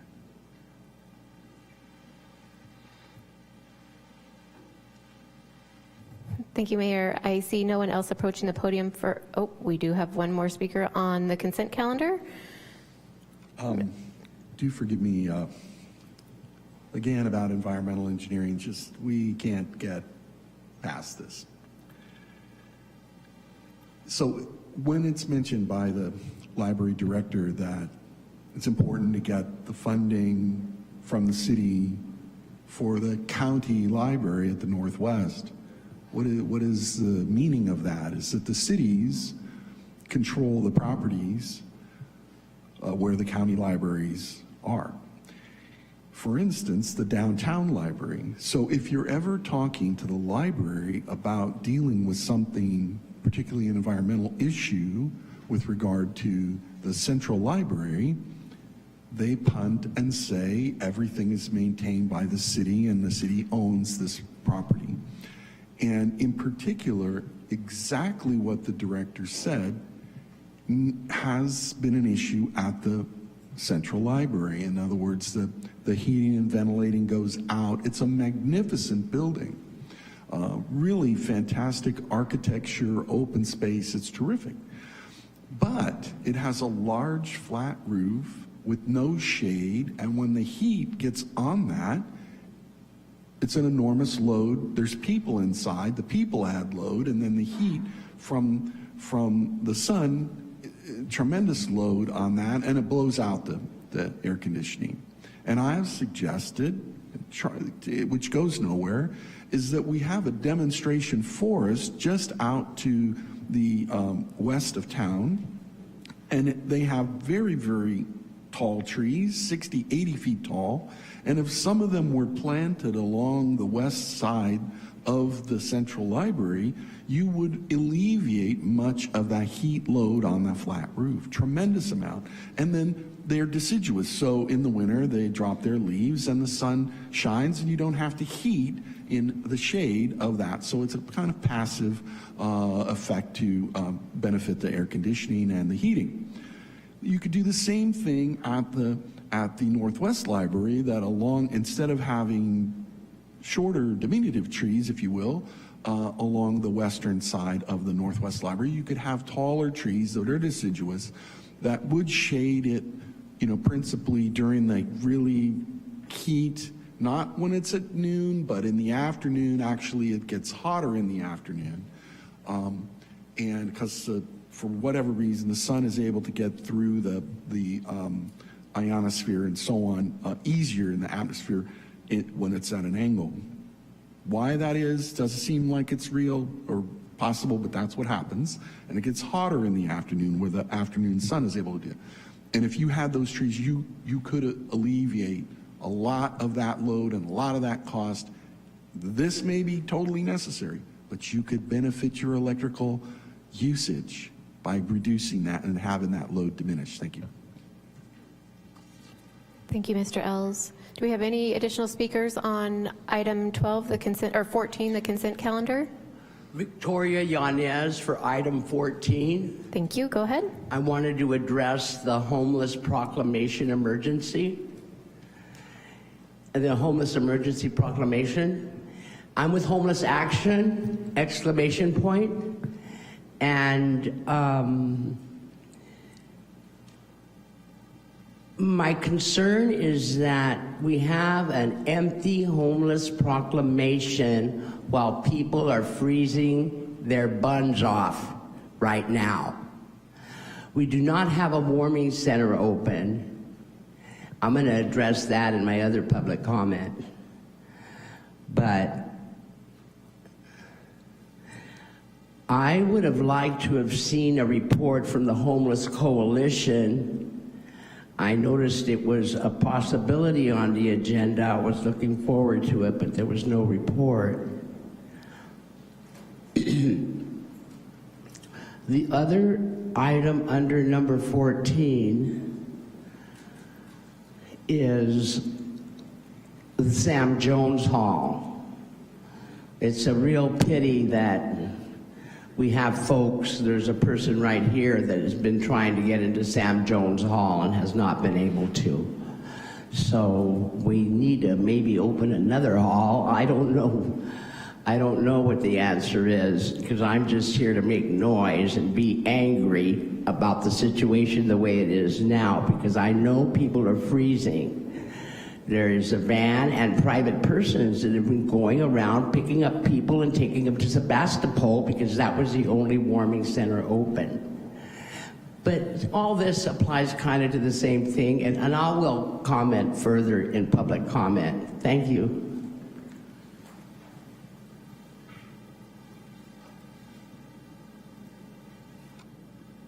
Thank you. Ceasefire. All right, seeing no additional public comment on the consent items. Vice Mayor, are there any comments from council members? Nope. Seeing none, Vice Mayor Stapp, can you please make a motion? Thank you, Mayor. I'd like to move that we approve items 14.1 through 14.6 and 14.8 through 14.15, with item 14.7 moved to a date uncertain. Second. We have a motion made by Vice Mayor Stapp and a second by Council Member McDonald. Madam City Clerk, may you please call the vote? Thank you, Mayor. Councilmember Rogers? Councilmember Okrepke? Aye. Councilmember McDonald? Aye. Councilmember Fleming? Yes. Councilmember Alvarez? Aye. Vice Mayor Stapp? Aye. Mayor Rogers? Aye. Let the record show this passes with 6 affirmative votes and Councilmember Rogers absent. We will now go to item 15, which is our public comment on non-agenda matters. Madam City Clerk? Thank you. We are now taking public comment on item 15, non-agenda matters. This is a time where any person may address the council on matters not listed on the agenda, but within the subject matter jurisdiction of the council. Please make your way to the podium if you'd like to provide public comment on this item. You will have 3 minutes and a countdown timer will alert at the end of that period. We will take 12 speakers under item 15. If we have more than 12 public comments for item 15, we will take the remainder at item 19. The first public speaker will be Elizabeth Nealon, followed by Dwayne DeWitt. Thank you. Dwayne, please go ahead. Understood.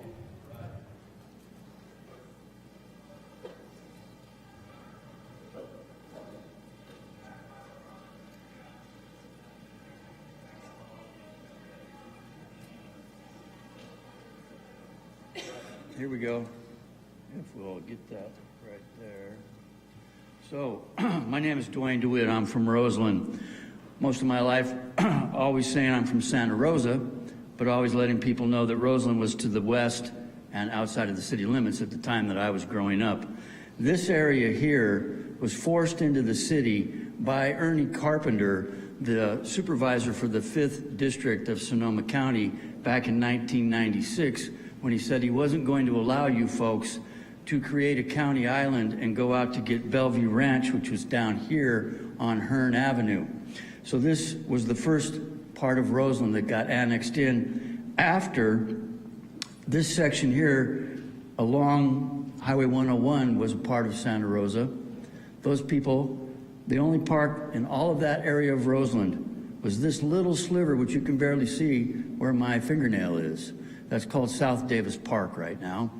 And there's a number of people who've been looking at this whole area needing more small parks. And the dilemma is the Recreation and Parks Department felt, well, they'll just do one and be done and have it be this community park they wanted to put up here in this general area. And people are like, well, wait a second. The people that you're putting the housing in up here for, they need parks. The people that you're putting the housing in over here, they need parks. Parks need to be down here. We're not getting these parks because the city council's not pushing the city manager and the Recreation and Parks director to go after these smaller parks.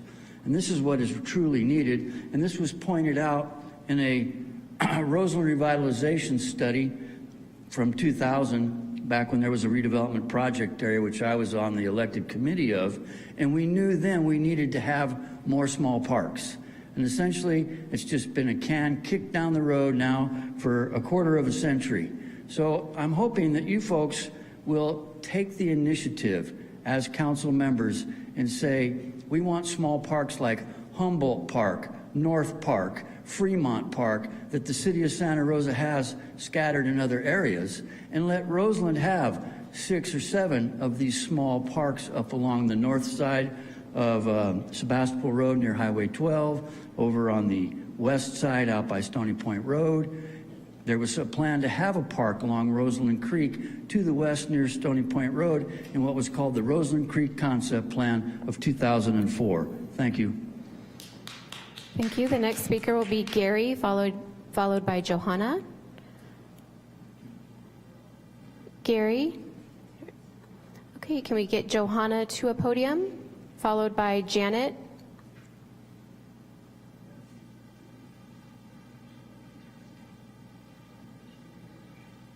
I'm a little confused. Is there somebody going ahead of me? I'm looking for Gary, Johanna. I'm Johanna. Okay, please go ahead, Johanna.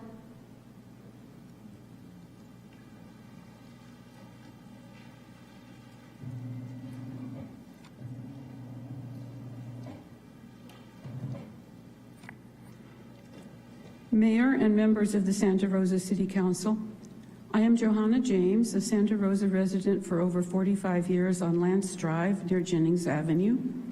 I appreciate how much the City Council has had to deal with over the past several years and the many challenges which continue to confront our city. Even so, today I ask you to devote some attention to the still closed Jennings Avenue pedestrian and bicycle rail crossing and develop whatever actions necessary for the crossing finally to be constructed and reopened. Residents, businesses, and services on both sides of the rail line have been waiting for many years now. A brief review. In 2015, after much public input, study, and planning, Santa Rosa applied to the CPUC, the California Public Utilities Commission, which has exclusive authority over such approvals, for approval to construct a pedestrian and bicycle at-grade crossing at Jennings. In 2016, the CPUC also, after much public input and consideration, not only approved an at-grade crossing, but also ruled conclusively against any elevated crossing. Then SMART, which initially supported the approval, first delayed construction and then opposed the crossing, reportedly seeking an indemnification agreement from the city, and then claiming the crossing would be unsafe despite the CPUC approval. By 2022, with the crossing still not built, the CPUC had reaffirmed and extended the approval 4 more times, even over SMART's objections. In 2023, the most recent approval was to expire in September, so in August, the city filed for yet another extension.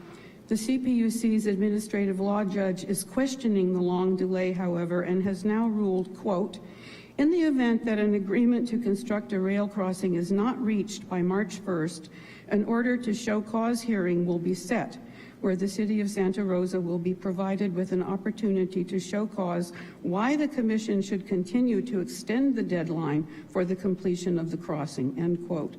In other words, the CPUC won't necessarily support this stalemate forever. Reportedly, continuing delay now is due to SMART's demands for exceptional insurance or indemnification to be provided by the city for the Jennings crossing, unlike any other crossing in the city, even though the approved safety features at Jennings will make it among the best protected. Why is Jennings singled out for such demands?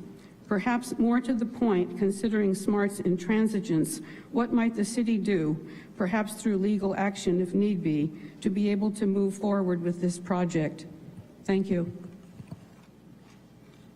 Thank you. The next speaker will be Janet, followed by Eris, and this is for item 15, public comments on non-agenda matters.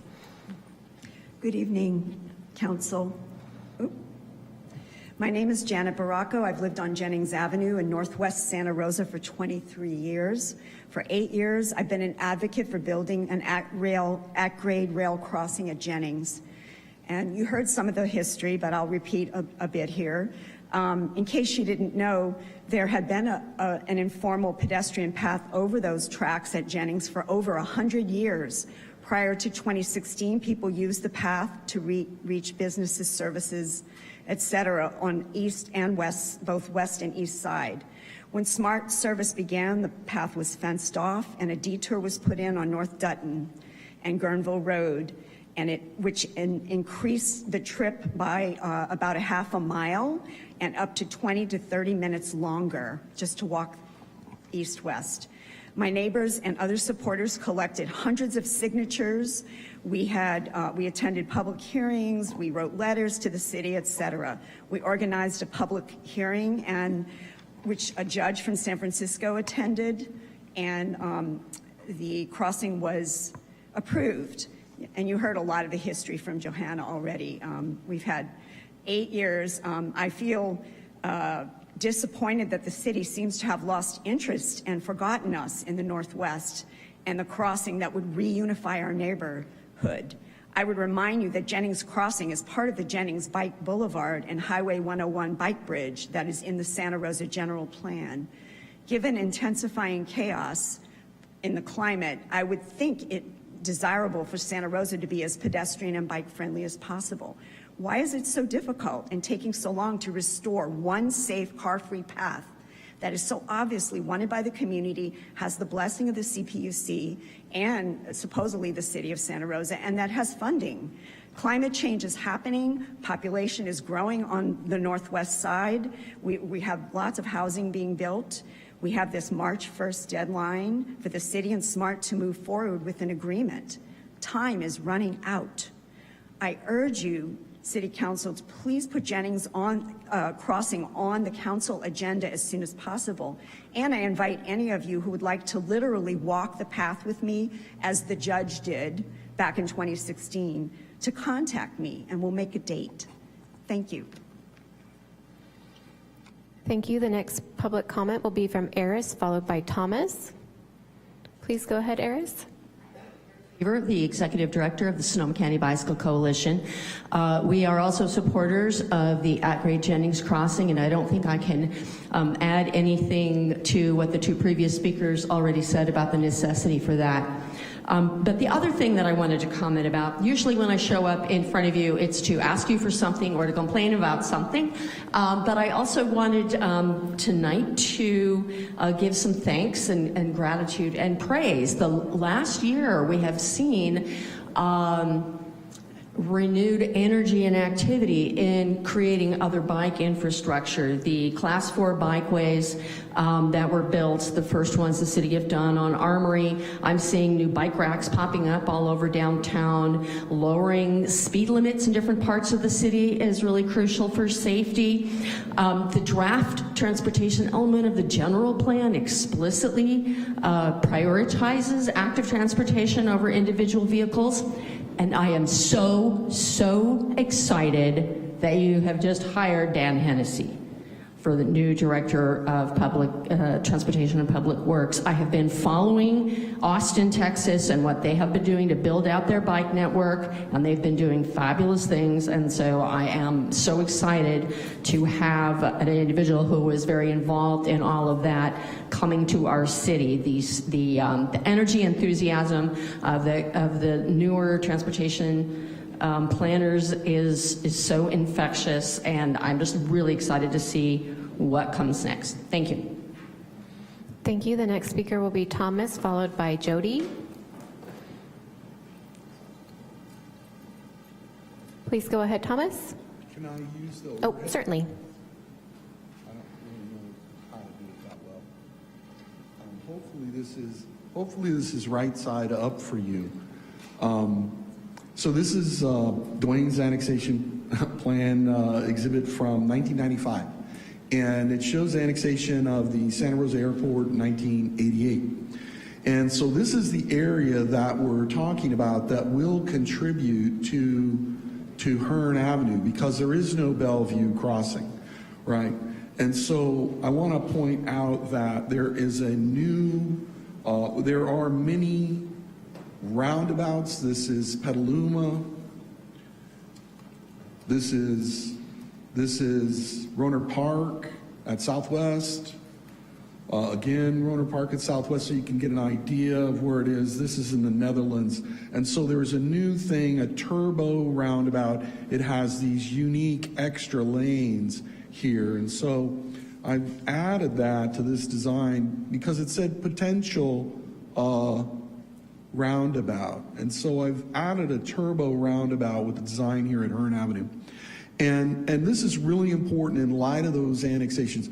Those are definitely going to develop those areas in high density housing, medium to high density housing.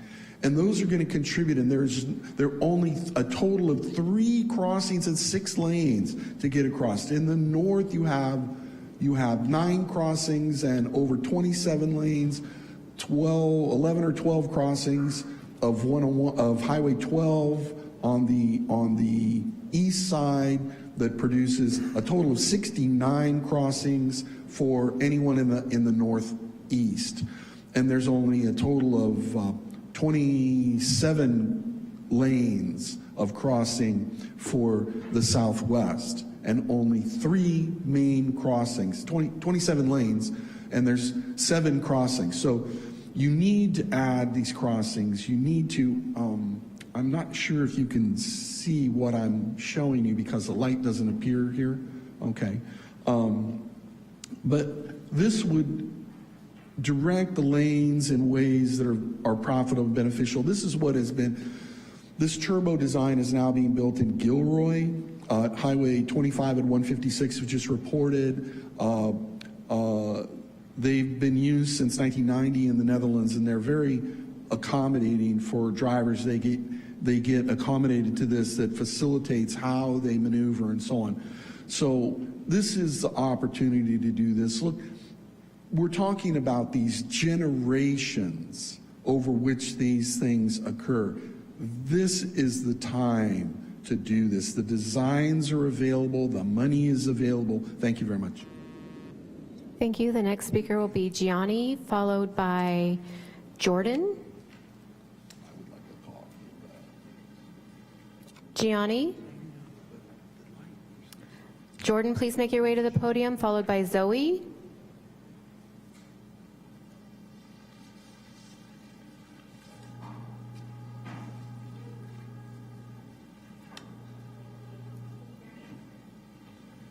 Please go ahead. Okay, there we go.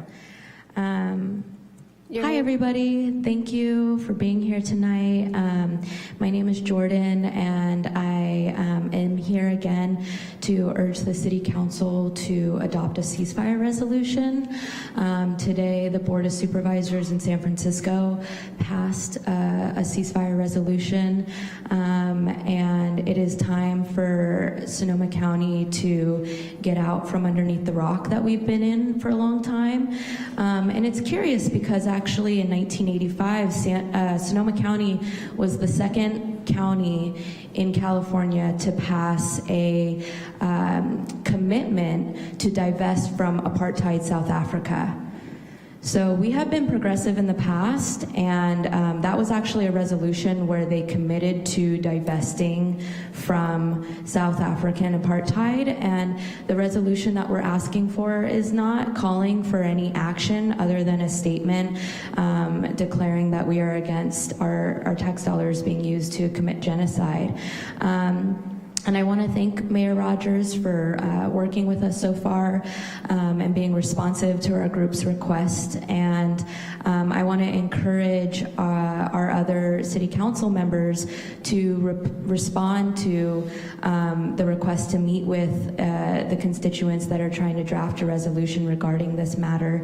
More than half of you guys are up for re-election in November, and I'll give you guys the benefit of the doubt because the holiday holidays were just happening, but you know, if I were you, I would respond to our group because we are a hefty-sized amount of people that are adamant about this issue, and if you want to prove to voters that you are accountable and available to them, then I would really urge you to be expedient in responding to us, because every day that passes, hundreds of people are dying.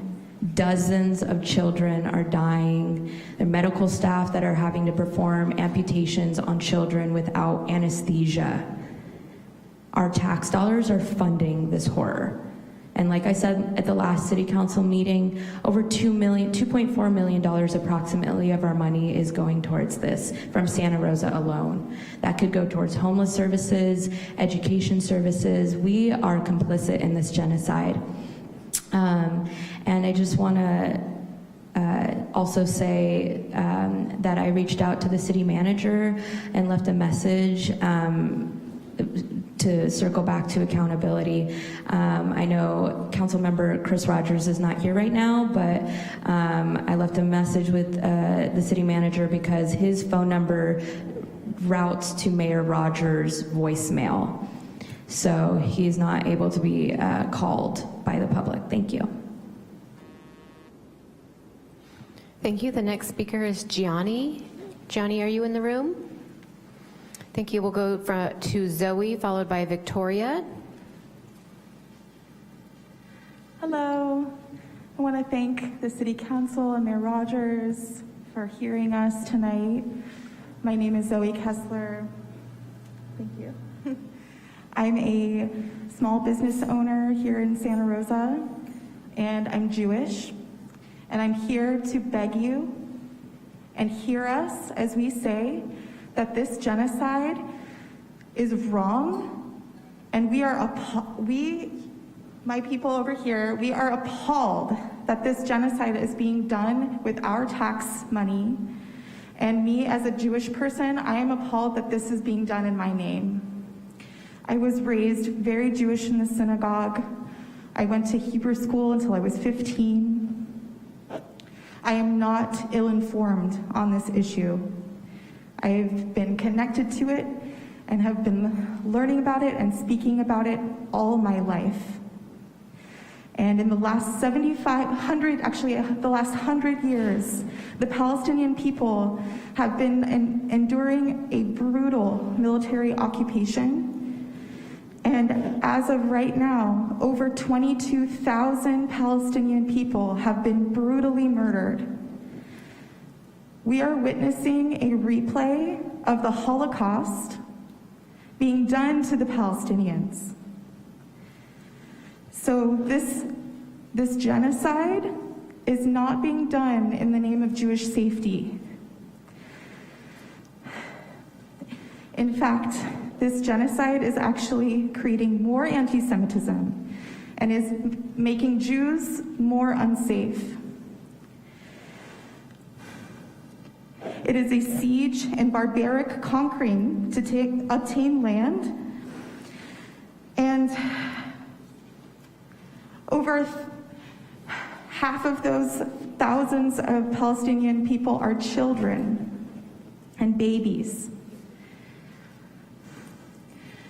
The only difference between this Holocaust now and the Holocaust in the 40s was that we actually have a chance to do something about this now, and we are looking to you to represent us. We are looking to you to do the right thing. So I'm just begging you to adopt our ceasefire resolution and help stop this genocide. Thank you. Thank you. The next speaker is Victoria, followed by Dre.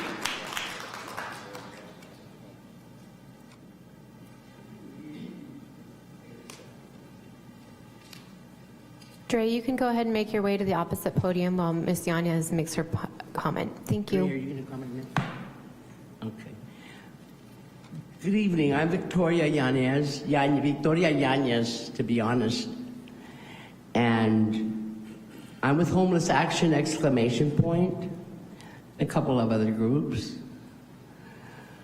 But I'm very upset about the homeless situation here in this city because we have no warming centers open. I called 211, I think yesterday, and they could not direct me anywhere for my friends that are out in the cold.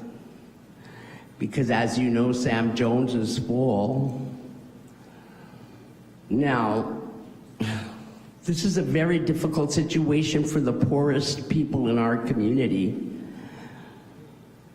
because given the city's towing policy to tow anybody who's out of registration instead of going by the state rule of towing when it's out of registration for 6 months. We should let that rule stand, and we urge the city council to change the policy that they are directing the police department to do to the poorest people of our community. It's because when you look at all of this together, it's sheer hell. Because, first of all, they're getting towed every time they turn around. Now, the camping arrests are starting to come forth because you can't sleep anywhere in the county. And then the city also adopted the same type of ordinance. So all this paints a picture that is pretty sad. I don't think it's an accurate number, but there were 79 deceased homeless people memorialized on December 21st here at the Arlene Francis Center. And it was really sad that I knew a lot of people on the list, but I think tonight we might be starting the list for 2024. Because this list was compiled from the coroner's office of persons who were homeless that died. And since I have 14 seconds, I want to say, cease fire already. I've heard of an eye for an eye, but this is going too far. We need to stop this. City Council, please pass an ordinance or a resolution about this. Thank you. The next speaker will be Dre, followed by Hannah. Dre, please go ahead. Hi, I'm relatively new. I've been here about 1.5 years, and I am currently homeless. I find that in most areas, what resources are available aren't even known to most homeless. I found out about Sam Jones Hall by seeing a folder across a counter with the name on it, and it rang familiar to me because I know someone named Sam Jones Hall. It's the only reason I found shelter. They allow you to stay for 6 months, and if you follow all the rules and are a good kid, they let you stay for a full 6 months, and then you're exited and have to go back on a waiting list. I'm back on that waiting list, and since Thursday, they haven't been able to tell me where I stand on that list. I'm living in my car with no heat, no defrost, which makes it very damp. I am a medically at-risk person. I went into the hospital a couple of days before Christmas and had a lovely doctor who let me stay until the next day to talk to a social worker who promptly told me there are no beds in Sonoma County. So back to my car I go. Now we hit down into the temperatures of freezing. I don't know if you're aware of it, but most of your new refrigerators are set to an automatic 34 degrees, 2 degrees above freezing. We have been in that area. Imagine sitting inside your refrigerator for 24 hours. Then imagine it raining. Where do you go? What do you do? We all need to be somewhere, preferably warm and dry.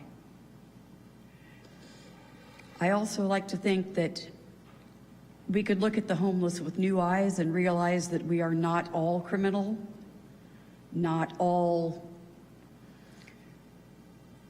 mentally ill, that we take care of some of our needs, that we are people who simply need a hand up, not a handout. And do something. Instead of cutting numbers, instead of the mayor walking through Sam Jones and seeing what is not really the reality of it. I don't know what to say, but I know we need some help. So for your homeless proclamation, I think you need to open communication with more of us who have been and maybe are there now, so that we can do something positive for everybody, not just the homeless, but for everyone. Thank you for your time. Thank you. The next speaker will be Hannah, followed by Lexi. Hannah, Lexi, Michael.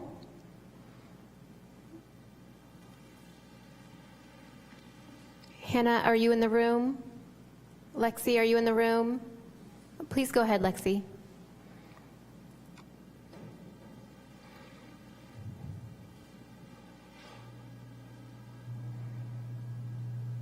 Hello. Good evening. Can you hear me? Yes? Yes. Okay. There are 50,000 pregnant women in Palestine. 150 women give birth every day without electricity, medication, and water. On a day that should be joyous, it is filled with death and terror. I am here as a mother and a resident to implore you to pass a ceasefire resolution, because I want my children to grow up in a country that does not fund wars and is not complicit in a genocide. We should follow the leads of San Francisco and Oakland and pass a ceasefire resolution. We must stop this genocide. Thank you. Thank you. The next speaker is Michael. Michael, please make your way to the west podium. Thank you. Please go ahead. Hey everyone, I'm Michael Tatone. I'm a member of the Sonoma County Tenants Union. I live in Santa Rosa. I live in District 2, and I'm here to also encourage you to pass a ceasefire resolution. It's important that we set an example of how we want the government at large to behave on this issue, because the U.S. bears particular responsibility for the atrocities that are currently being committed against Gaza. And it's important to stand with our Palestinian community and stand against anti-Semitism. And those two things are absolutely not in contradiction at all. So I encourage you to pass and draft a ceasefire resolution so that we can stand for peace and we can stand for safety for everybody. I also want to encourage you to find solutions to keep the warming shelter opened, because the rules around the warming shelter are way too stringent. It has to be below a certain temperature for multiple days. It's 28 degrees, or sometimes it's 37, but there have to be all these other conditions, and it's just too stringent. I know from stepping outside and talking to people that it's too cold for me to be out there, and it's cold enough that if my mom were sleeping outside, I'd be deathly worried that she would die. And so I really encourage us to get the warming shelter open more often so that people are not sleeping in this weather and are not reliant on, methods of keeping themselves warm that the city's frowning upon and trying to, further prevent people from doing. Thank you. Thank you. The next speaker will be Miles. Miles is the next speaker. And that will be the 12th speaker on item 15, non-agenda public comments, Mayor. We will take the remaining public comments on non-agenda matters under item 19.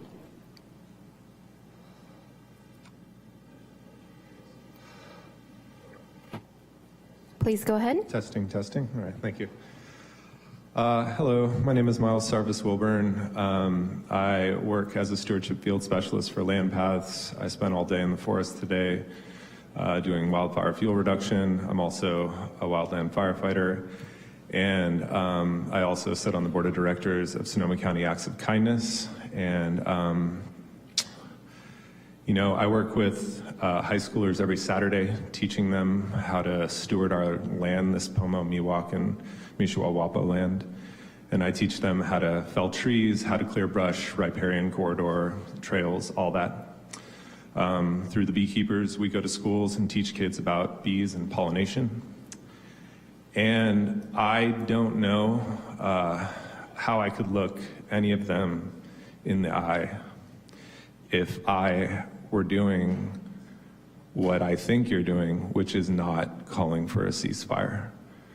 10,000 Palestinian children are dead. They didn't do anything. They're gone. I think there's about 35,000 kids in Santa Rosa. That's a third of the population of Santa Rosa's children. And they're gone. And every day, you have the power to say the bare minimum. I'm not asking you to learn Israeli-Palestinian relations. I'm not asking for lessons on settler colonialism. I'm asking for the bare minimum, which is to say that the murder of children is wrong and it should stop right now. And every day that doesn't happen, I don't know. I couldn't do what I think is happening. I couldn't do that. I would have to do something else. And so I have to ask myself then, when it comes time for re-election, is that the person that I want representing me and the children of Santa Rosa? I don't know. I don't think you're bad people. I don't think you hate children. But I don't know why this isn't happening. Why the ceasefire, why this isn't happening like yesterday. So I see on your wall here, you have the environment now and in 30 years. That's me out there. I'm teaching future generations how to take care of this county, how to steward this county, how to keep our rivers and our streams and our forests safe.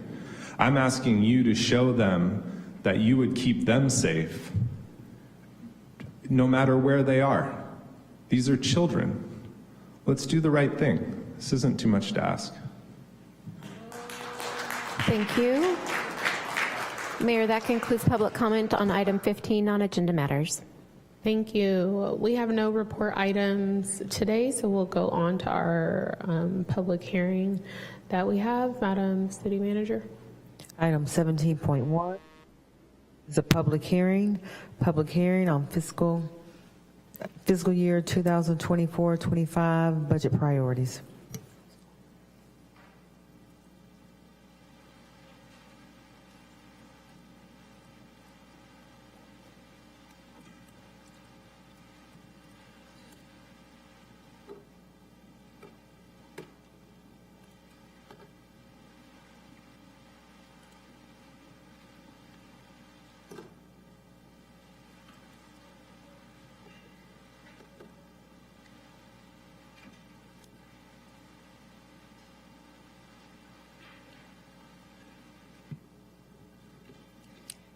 Good afternoon, Mayor and City Council members. I'm bringing for you today a public hearing on the budget priorities for fiscal year 24-25. The purpose of this budget hearing today is to receive public input on budget priorities for the next fiscal year and to also receive public input for council goals.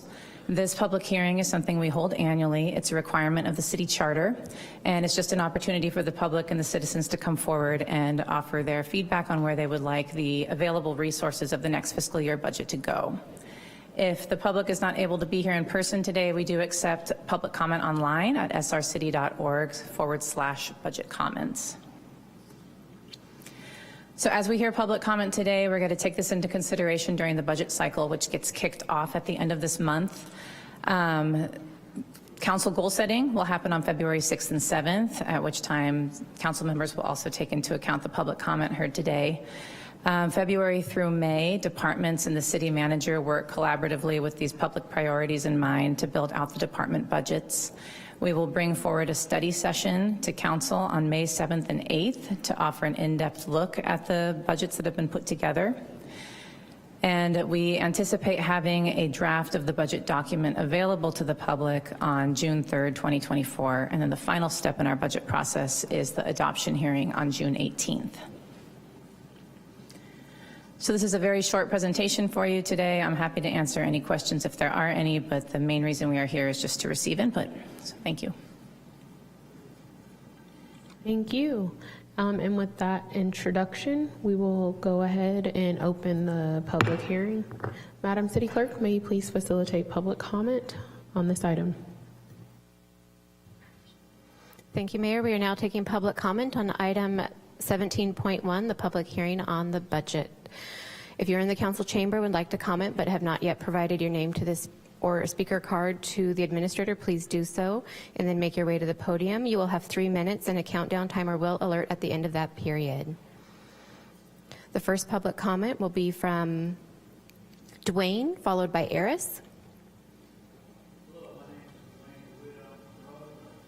2004, there was a Roseland Creek concept plan adopted by the city of Santa Rosa. To this day, it has still not been implemented, and all this time there has been funding that comes in through development impact fees for parks. Recently, under the last administration of the previous mayor, Chris Rogers, it was decided that rather than have the Southwest area specific development impact fee for parks to be used just there, that these fees could be used throughout the city. I do believe the city of Santa Rosa has a moral obligation to help those people in the Southwest area, in the Roseland annexation area, to get the facilities that they need and were promised years ago. The best way to have this happen is to follow along with the same approach that's been so successful for the Southeast Greenway. The city has been partnering with those folks. The city's done an awful lot to help make sure that the Southeast Greenway will go forward. And we, for years in Roseland, have been saying, well, we're a Southwest Greenway, and you should link us in to the Southeast Greenway. And the Southwest should have just as much impact on your decision-making as the Southeast has. We realize we're not as financially, one might say, powerful as those people in the Northeast sections and the Southeast sections of Santa Rosa, but there's 16,000 people in the general area of the Roseland district right now, and the city's own numbers state that they expect it to grow up 24,000 more people coming in to the Southwest as you do your South Santa Rosa annexations along Moreland Avenue. So 40,000 people over on the southwest side of Santa Rosa that would really appreciate if you'd use development impact fees for all those housing developments, those thousands of housing units going in now, to provide the parks along Roseland Creek that were a part of the Roseland Creek concept plan in the past, plus put the parks up along the Joe Rodota Trail. In the past, they were called out on documents. We could see that there was going to be supposedly parks in those areas. So far, nothing. So now's the time that you folks could step up and say, we're going to do that with our budget, especially before the state starts to cut back because of their structural deficits. I've heard the city might operate on a deficit also, but please use your money where it's most needed, Southwest and Roseland. Thank you kindly. Thank you. The next speaker will be Eris, followed by Gregory. Please go ahead. Eris Weaver of the Sonoma County Bicycle Coalition. As I said earlier, the city has been making progress in moving forward about improving our bicycle and pedestrian infrastructure in a way that makes it safe for people of all ages and abilities. But if the city's going to reach our goals of reducing greenhouse gas emissions, of moving more people out of private cars and into active transportation and other forms of transit, progress has to be made faster than it has been. If active transportation is truly going to be a priority of the cities, how else do we show what's a priority than by how we put it in the budget? I spent a good chunk of the afternoon going through this current fiscal year's budget, trying to see if I could pull out what is the sort of percentage of transportation dollars that are specifically focused on bicycle and pedestrian stuff, and it's kind of hard to dig that out of there because some projects kind of cover both. But going through the CIP budget, I came up with somewhere between 10 and 12% of that budget being spent on bike and pedestrian improvements, with close to half of that going for two projects, the Hearn Avenue exchange and the 101 pedestrian bike overcrossing, which are important projects, but there's lots of those other smaller projects that I was mentioning earlier, like more bike paths, more bike parking, and other things that are needed to complete out this network as well. So I would love to see the city in the budget set a specific percentage of the transportation budget. 20%, 25%, but a minimum amount of if basically put the money where the stated goals are, and really get it done if we're going to address these issues of climate change that we care about so much. Thank you. Thank you. And I did want to remind public commenters that if you submitted a written public comment by the deadline at 5 p.m. yesterday, it was republished as a public comment, and this is not a second opportunity to make another public comment. And this is just to keep the expeditious meeting being heard. And it was republished this afternoon or this morning, and any late public comments received will be published tomorrow. We'll go to Gregory, followed by Thea.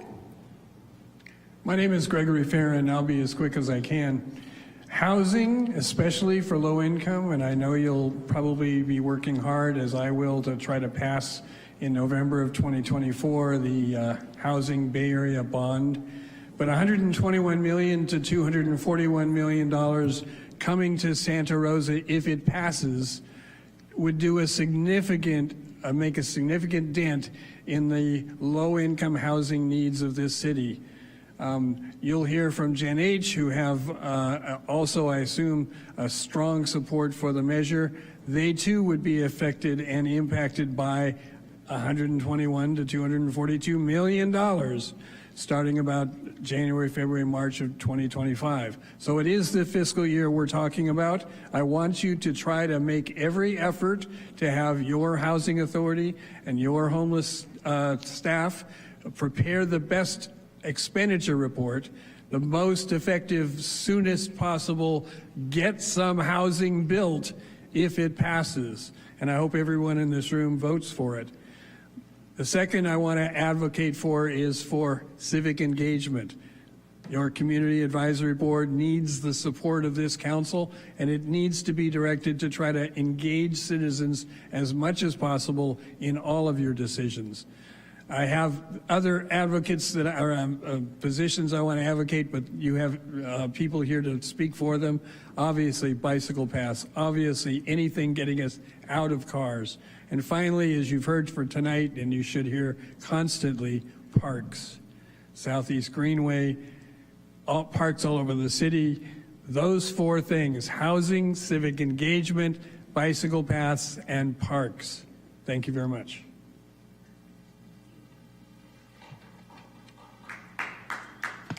Thank you. The next public comment will be from Thea, followed by Steve. Hi. Good evening, Mayor Rogers, Vice Mayor Stapp, City Council members. My name is Thea Hensel. I'm co-chair of the Southeast Greenway campaign, and I live at 1354 Yulupa Ave. Difficult decisions will be made in the next 4 months that will affect each and every department in the city. What can and cannot be done. It's a complex and strategic decision-making process, and I applaud all of you for the work that lies ahead. It's not an easy job. I can't thank the planning and real estate departments enough for stewarding us through the laborious process of the Greenway acquisition for the last 15 years. And now the property will be ours when the new budget is set in place. Most of you know that this is not the first, nor will it be the last time that I am here before you with an ask. It's critical that we continue to have staff support for the next steps, the Greenway planning and maintenance. Most of you know that the campaign with our amazing partner, Sonoma Land Trust, have raised the money for acquisition, over $2 million. We intend to remain partners with the city, volunteering and raising money to see the community vision become reality. I want to welcome Dante Watson, the new park director, and ask you to give him the tools that he needs to bring fresh new ideas to our park system. We look forward to working with him. As a former member of the Bicycle Coalition Board, I also want to welcome the new Transportation Director, Dan Hennessy. As Eris mentioned, we're really pleased to have him in town.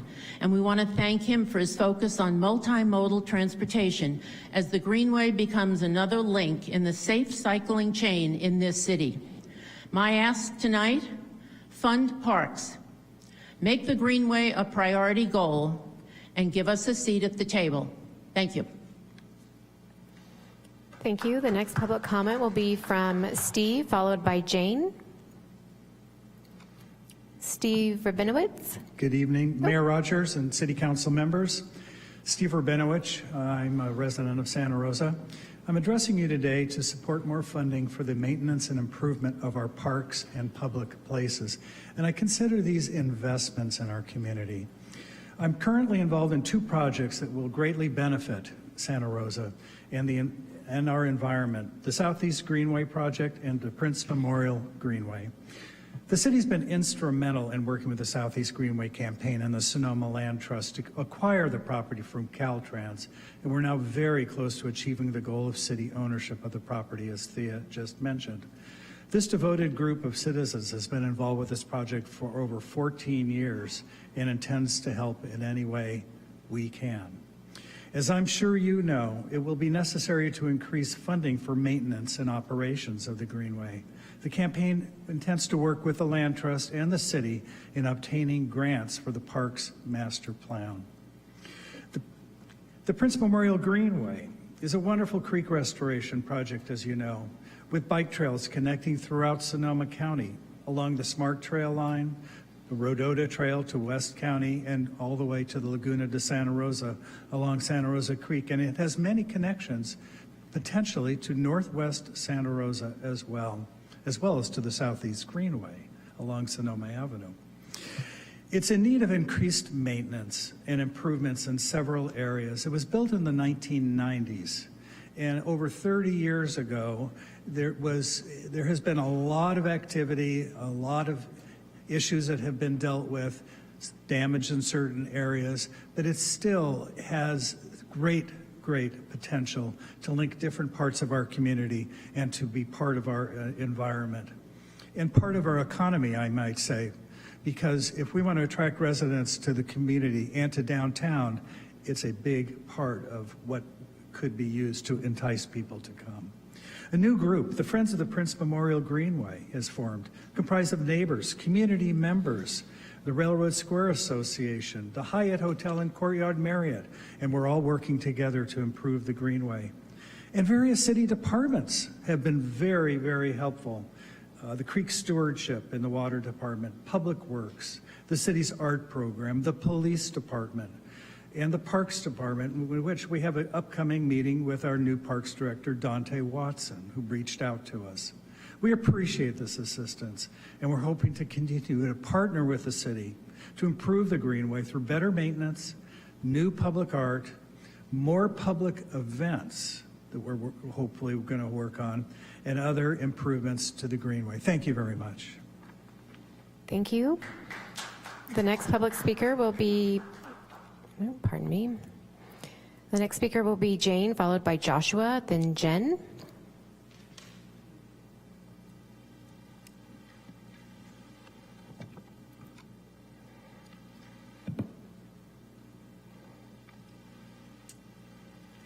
Hello, my name is Jane Rosenberg. I live on Stewart Street in Santa Rosa and have worked at the Santa Rosa Junior College as a math teacher for the past 35 years. I've been a volunteer for the Southeast Greenway for well over a decade. The City Council has been very supportive along the way, and together we are celebrating the good fortune of acquiring the property in 2024. The Greenway raised the money to make this purchase, and fundraising efforts will continue to support the master park planning of the Greenway. Our next phase is to speak to the Bennett Valley neighbors, school principals, teachers, and parents to encourage their participation in the future planning of the Greenway. The proximity of 6 schools near the Greenway can offer opportunities such as service learning, outdoor ed, and the Bikes to School program will be greatly enhanced.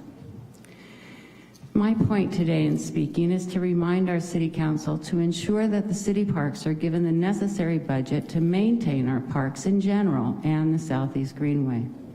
After the acquisition of the property, the committee wants to continue all efforts to support the project.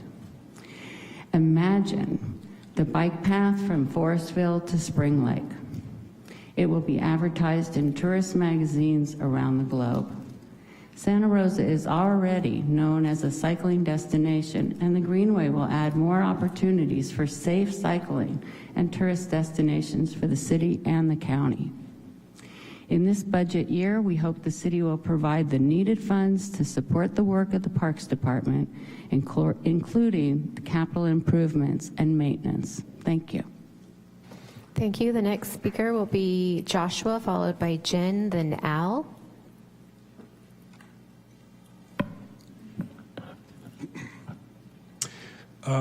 Good evening, Mayor Rogers, Vice Mayor Stapp, council members and staff. My name is Josh Shipper. I am the Director of Special Initiatives at Generation Housing. Thank you very much for letting members of the public participate in the budget planning process. We need a budget that reflects the city's needs, and no single area of the budget has a wider impact on cost of living, economic production, climate, and quality of life than housing. And I wanted to mostly thank you today for initiating steps that will ensure our budget reflects housing as a top priority, particularly through steps to assess and reform our existing impact fees and allot a small budget amount to enable this. We know that when it comes to the cost of housing, very little is under the control of local governments. High material costs, labor shortages, extraordinarily high interest rates are immensely hard for cities to counteract. So when cities take action on the cost that they do control, in this case impact fees, it is the clearest sign that you all are using your budgeting powers to prioritize affordable housing. It shows residents that you are aware of how cities can spur housing, and you are maximizing your role in closing the financing gap for new housing. In addition, by considering affordable fee relief rather than just fee deferral, you're signaling to everyone here a willingness to move from incremental reforms to implementing the best known model employed in places like Sacramento, where a $0 rate fee waiver has completely flipped its past underproduction of affordable housing. They've built 3 times the number of affordable housing in the first third of their last cycle as they did in the first 6. And so the program was so successful that they renewed its stipulations, and Santa Rosa has got the Mitigation Fee Act reserves to do it, and you could be poised to join Sacramento as a model for the rest of the state. Although it's only a small budget adjustment, it's an important one that we're talking about this today, planning to agendize it immediately following a study session later this quarter, and we look forward to talking about this more in coming weeks. So thank you very much for your continued diligence on the best practices for getting housing built. Thank you very much. Thank you. The next speaker will be Jen, followed by Al, then Alexa. Are we on? Good evening. Okay, thanks. Jen Close, Executive Director of Generation Housing. Good to be with you tonight. Mayor Rogers, Vice Mayor Stapp, council members, Madam City Manager. For 5 years, housing production has been a top priority for the city. Since we've made limited progress on that and the need has not changed, I assume it will remain a priority. And budgeting is the walk to goals and priorities talk. This is how you walk the talk of priorities. Unfortunately, our current economic climate threatens to reduce production to a trickle, and the last time the economy shut down production, the Great Recession, that shutdown lasted 10 years, a decade, more than twice as long as the actual recession. Some disasters are obvious: fires, flood, pandemics. This economic climate is just as disastrous, just maybe not as obvious. This council and staff has responded to disaster with appropriate speed and can-do spirit. The Resilient City Rebuilding Permit Center, for example, opened just 6 weeks after the start of the 2017 wildfires. So this same disaster necessitates that same kind of bold and swift response. So we thank you tonight, as we understand that you plan to add fee relief and swift implementation of AB 602 to a study session that was planned for February 13th. We understand it will take a little more time to prepare for this, and so we look forward to it being scheduled in March, and we'll be here with you for that. And we strongly urge you to schedule an action item concurrent with that study session, or at the very least, the next scheduled council meeting. Please, let's treat this situation with the urgency it demands and get these powerful solutions on an agenda for action before the end of Q1. We cannot risk another decades-long halt in construction. Not while the food bank lines grow that I know you see, like I do, not while housing inaffordability drives folks onto the street, not while families are living precariously, paycheck to paycheck, foregoing health care or terrified of a surprise car repair, not while we can't hire enough teachers or healthcare professionals, not while our workforce moves far away or clogs our freeways commuting in from cheaper areas, and not while we continue to fail to attract new business. We cannot wait. So please consider this an urgent item, and we look forward to it being here before Q1. Thank you for your service as always and in advance as you step into this leadership, bold, solution-minded leadership on housing that the city desperately needs from you. Thanks.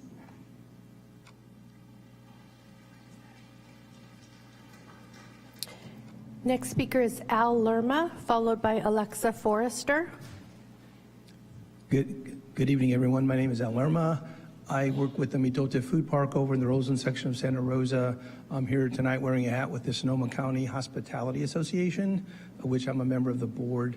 We represent food and beverage, hotel, lodging, wineries, retail, you name it, hundreds of businesses in Santa Rosa and throughout Sonoma County, probably 30,000 plus employees across the county. And so for us, one of the top priorities of our members and employees and businesses is housing. Housing. We need housing. We employ about 60 people, more or less, at the Mitote Food Park over on Sebastopol Road, and one of their top needs is housing. And so tonight, we're asking you to really make that a priority in the budget. We think housing, particularly affordable and workforce housing, is at the center of economic development and resilience for our local economy. Without housing for folks in the community, we can't have all the other good stuff that was mentioned here tonight. And so we're asking you to please consider a waiver of impact fees, specifically for affordable and workforce housing as you go forward in the budget priorities for the new year. I think, as has been mentioned, other communities have used fee waivers as incentives to expedite, accelerate housing. Sacramento, San Jose, Oakland, San Mateo. So we do believe that removing any barriers to expand the housing stock in Santa Rosa is critical to our economic development. So, and also I think it's been mentioned to please add this to your next study session as a topic of discussion. And with that, thank you very much. Next up is Alexa, followed by Rick Wallach. Good evening. Can you hear me? Is this mic on? Okay, perfect. Good evening, Mayor and esteemed council members. My name is Alexa Forrester. I'm a Santa Rosa resident, mother of 2 kids in Santa Rosa schools, and a full-time professor at SRJC. I'm also one of the co-leads of Bikeable Santa Rosa. Representatives of our campaign have spoken to you before, but just to remind you who we are, Bikeable Santa Rosa is a campaign of Santa Rosa residents advocating for the rapid implementation of a low-stress mobility network connecting all neighborhoods in Santa Rosa. People have been joining our campaign by the droves month after month for various reasons, but the common denominator is this: the completion of protected, connected transportation infrastructure for people outside of cars is absolutely necessary for Santa Rosa to make good on its commitments to equity, inclusion, economic opportunity, climate resiliency, and Vision Zero traffic safety. Residents of and visitors to Santa Rosa need options for getting around town without driving. And that requires all of you to be leaders on the matter of multimodal transportation. We are grateful for and encouraged by the leadership you've recently shown on this matter. We applaud the recent hiring of super competent and committed transportation staff members and your green lighting of key projects. But we come today to request that you take additional crucial step of supporting these staff and projects with your budget allocations. Even in the tightest of budget cycles, city general funds get allocated to building and maintaining street infrastructure that occupies and defines the nature of our public right-of-ways.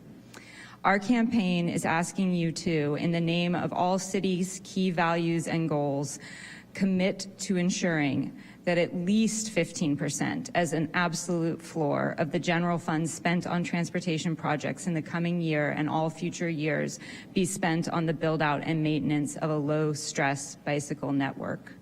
Our campaign also stands in support of the requests by a number of our allies and neighbors here today, including the Southeast Greenway campaign, Friends of the Prince Memorial Greenway, all the greenways, Generation Housing's request for waiving impact fees, and Santa Rosa YIMBY's call to pedestrianize 4th Street. All of these steps can help Santa Rosa become a more vibrant and resilient city for generations to come. Thank you. Thank you. The next public comment will be from Rich, followed by Abby.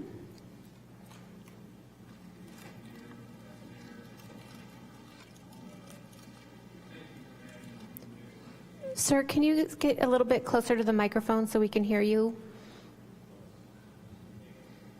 Oh, there we go. My goodness. Thank you for adding the fee waiver and AB 602 adoption to the future study session. By the way, I'm with Burbank Housing, and we recently in 2022 worked closely with the city of Petaluma on their, what they called, rather than fee waiver, a non-applicability of the impact fees for affordable housing, and that has helped tremendously a number of projects in the city of Petaluma. For one project of ours alone, that created over $1 million of less gap that the project had at that point in time. Appreciate it. We do request that a concurrent action be set for that evening of the study session, and immediately after that, next council meeting, be set an approval of that. Thank you again for your commitment to development fee reform, and we look forward to continuing this discussion soon. Thank you. Thank you. The next public comment will be from, excuse me, Abby, followed by Sonu.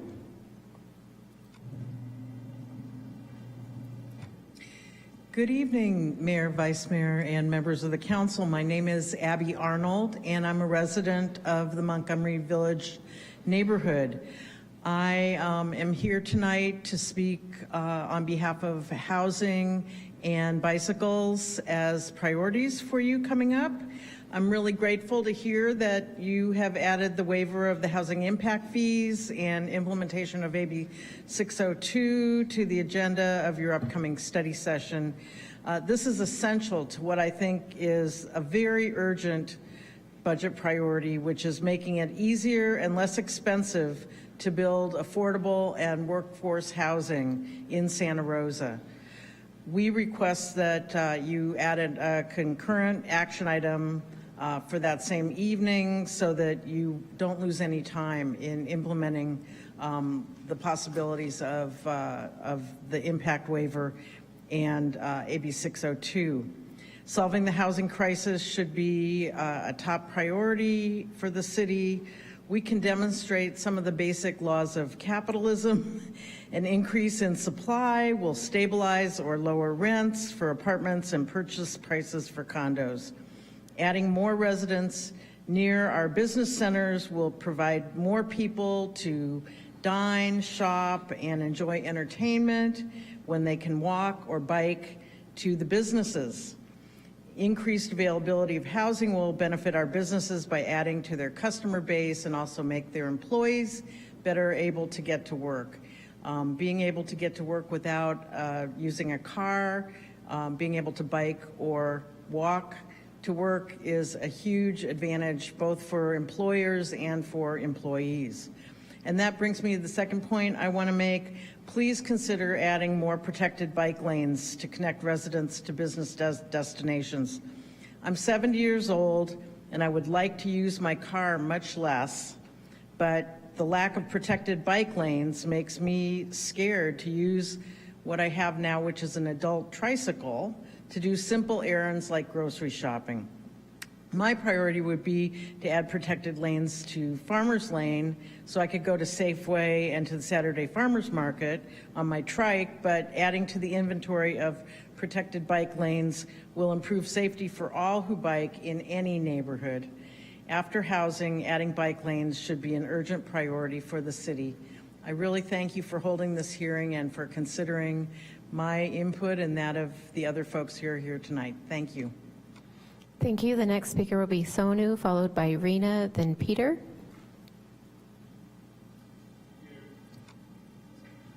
Can you hear me? Dear Mayor Rogers and council members, my name is Sonu Chandi, owner and CEO of Chandi Hospitality Group. I'm here on behalf of my business and my family who are, thankful to be living here in the Santa Rosa community.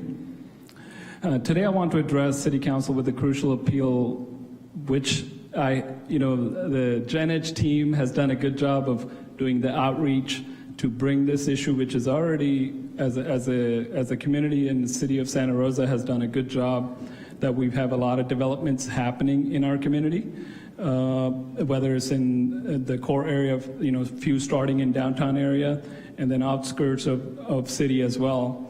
But it's still a dire need to continue to look at this issue very seriously and take additional steps, especially because the recent interest rate change really makes it harder to do these new developments. That means, some of the projects that I have personally learned of that were in the pipeline and now looking at not breaking ground because they cannot make it pencil. So every little thing that we could do as a city can make a difference. So I'm glad that, thank you for adding AB 602 and the fee waiver to the conversation already. And we appreciate you to look at seriously and take those actions as soon as possible so we can see more of those housing developments happen, especially when you look at, we as a business, we have seen the impacts directly where our employees, many times it's hard to attract employees, to the area when they cannot get affordable housing. We've seen a big gap between here from Santa Rosa going up to Ukiah, where the rents are like 40% less. And we've seen sometimes people driving that far, and it's not good for the individuals who are working minimum wage to a living wage jobs, and they're driving that much in the community. So that's one item. Since I'm here, I also want to add to that we should look at our schools, in our next year priorities, we should also look at what could the city do more proactively in our schools, that we are not in the news for wrong reason, that we are in the news for right reasons. How could we really prioritize what are those needs for our schools so our children are getting education, not in fights while they're in schools? Thank you. Thank you. The next speaker will be Rena, followed by Peter, then Victoria.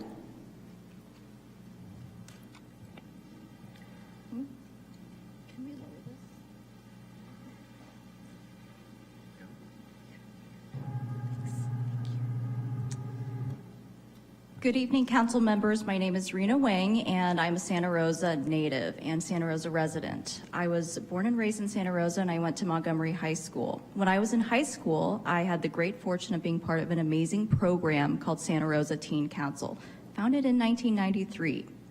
It was an absolutely transformative experience for me as a young Asian American woman. The mentorship that I received, the insight into city council, city government, and civic engagement was absolutely incredible and a really rare and important experience for a young person. So as you consider budgetary priorities for this next fiscal year, I highly encourage you to take a look at the Teen Council proposal. Specifically, I want you to consider the preferred proposal of the Youth Internship Program. I would consider this to be a revision, or rather a new version of Teen Council. It would let youth chart their own course and provide numerous educational and engagement activities for these youth. There would be 7 paid internships, 1 from each council district. And what's amazing about this latest iteration of this Teen Council proposal is the incredible equity, where these youth would be able to participate who otherwise may not be able to afford it.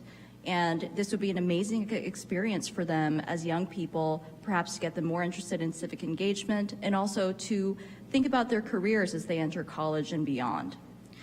So as you consider budgetary priorities, I highly encourage you not to forget the youth, the high schoolers here in Santa Rosa who could benefit from this amazing program. There's incredible value, and I think it's very important to consider. And thank you so much for considering this as a budgetary priority. Thanks. Thank you. The next speaker is Peter, followed by Victoria, then Ali.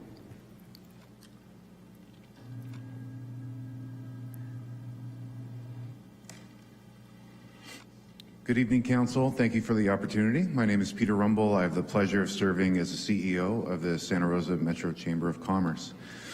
At this point, we all have personal experience with the housing crisis beyond the things that we deal with in our professional lives. We read article after article about the increase of cost of living and unattainability of housing for our community. We all have experienced that personally. I believe that this is the single most important issue for us to deal with as a community. We either do everything that we can to secure our future, or we roll the dice on our seniors, our young families, our kids' ability to stay or return here to build their own lives.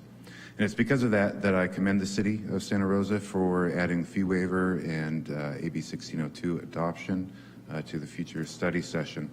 It's easy to get sucked into jargon, policy, and fiscal analysis when considering housing issues. It's also sadly easy for the public to have perceptions about affordable housing. But let's be clear, what we're talking about is making it easier, or even just making it possible for people who we consider essential to our lives and to our community.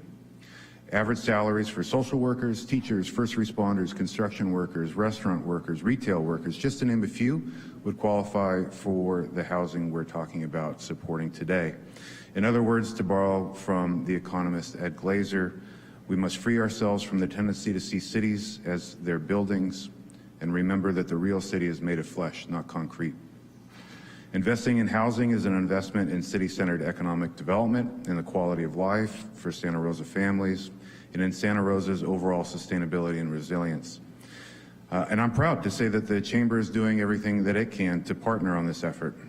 We are the only Chamber of Commerce in the country that provides below market rate loans to affordable and workforce housing developments. And I'm always happy to partner with the city on housing as well as other interrelated priorities, which I hope you include as well, such as downtown revitalization, overall economic development, expansion of quality childcare in our community, and public safety. Thank you. Thank you. The next public comment will be from Ali, followed by Jyoti, then Angie. Ali? Okay, I'll move along to Jyoti. Chandy? Okay, we'll move it to Angie.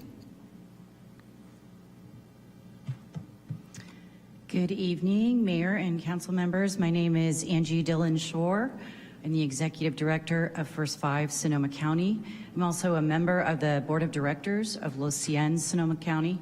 So I'm speaking tonight on behalf of both organizations as we are closely aligned in our focus on our community's future. As someone who considers the impact of housing scarcity and the escalating rents almost daily, particularly the impacts on families with young children, renters, and especially those who live at the margins of our community due to racial and economic disparities, I can say with confidence that the priorities in your next budget will significantly shape the future for these families. The North Bay Next action steps are more than just policy recommendations. They are actually essential strategies for survival and growth in Santa Rosa. So I commend the city for adding the fee waiver and AB 602 adoption to the upcoming study session. This is a huge step in the right direction. We would like to echo our community partners at Generation Housing to strongly urge the council to set a concurrent action item for that evening or the immediate next council meeting so that you can take action before the end of this first quarter.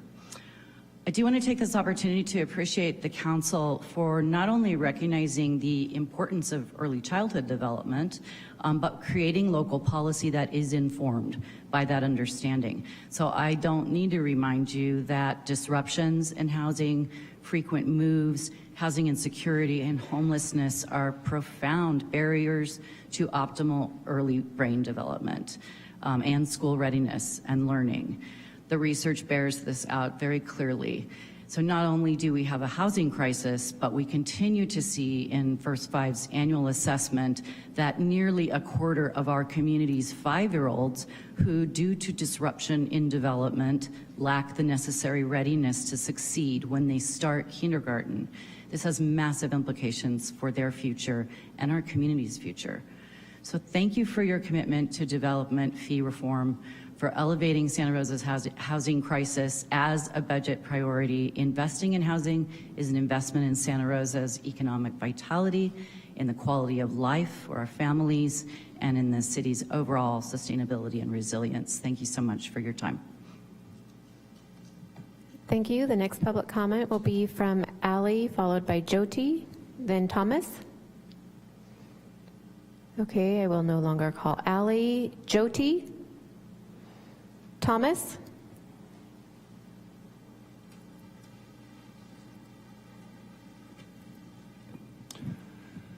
Hi, thank you for the opportunity to speak on the budget priorities. So budget priorities are often representative of typical financial trade-offs.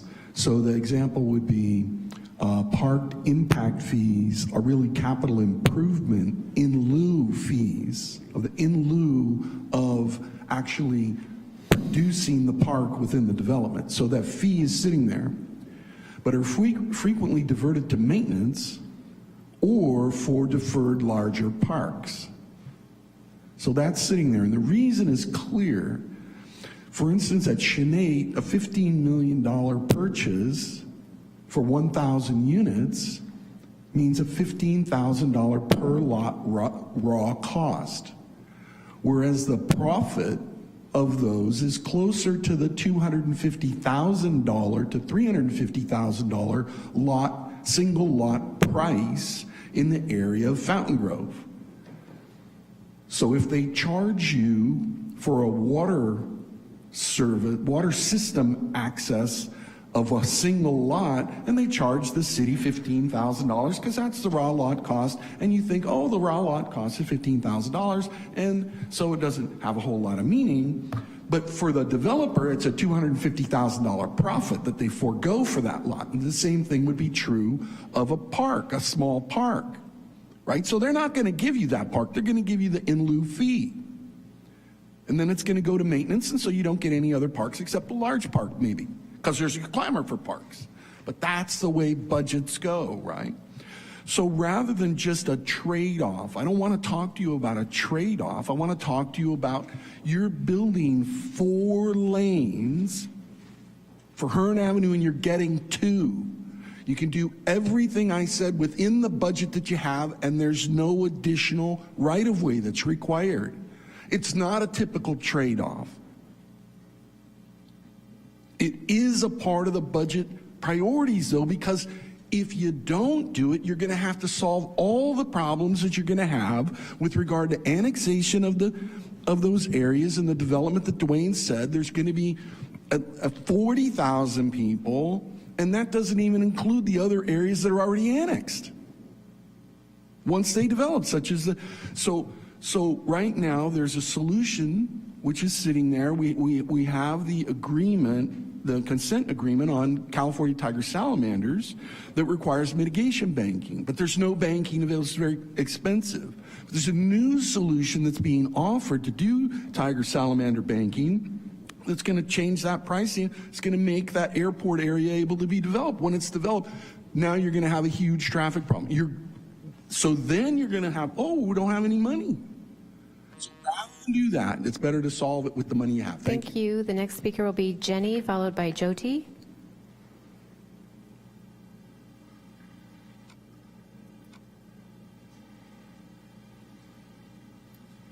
Good evening, Mayor and council members. My name is Jenny Bard, and I am the president of the Sonoma County Bicycle Coalition. And I just want to thank you all for this budget hearing process. I really support all of the commenters tonight. It's been a very deep breadth of issues, important issues for the city of Santa Rosa. So I appreciate and applaud all of your work on this. I want to thank you in particular for the wonderful work you're doing on Santa Rosa Avenue. I live in the Burbank Gardens neighborhood and can't wait to ride the bike lane on Santa Rosa Avenue that'll take me straight into downtown very safely. And all the other work you're doing as well, the Armory Drive protected bike lanes, the lower speed limits downtown. I would like to see Humboldt Bike Boulevard added to that list. Protected bike lanes on Hearn Avenue eventually, your commitment to the Highway 101 overpass, and we know this is just the beginning. So I love seeing that there were 26 letters in your correspondence packet, all speaking to the importance of protected bike lanes and bicycle infrastructure throughout the city. And I echo the request to as Era said from the Bike Coalition, at least 25% should be our goal. Many of the roadway improvements that need to happen that we all would like to see can include bicycle infrastructure as well. You've heard about all of the many goals that increasing investments in bicycle infrastructure will address, reducing crashes and fatalities, addressing our climate emergency.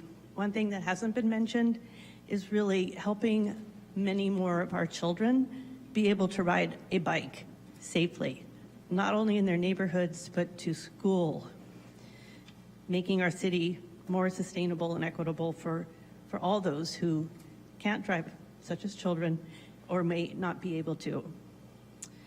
I think the way to look at these investments are they will help us today, most definitely, but they're going to protect lives today and for future generations. So for that, thank you so much for your consideration. Thank you. The next speaker will be Jyoti. Good evening, council members, mayor, and city staff. My name is Jyoti Chandi with the Chandi Hospitality. I wanted to speak on this houses crisis. First of all, I do want to say thank you to the city staff and council member and mayor, the steps that were taken back in the fires that we lost all those housing. I would hope that we're almost at 100% of what was lost.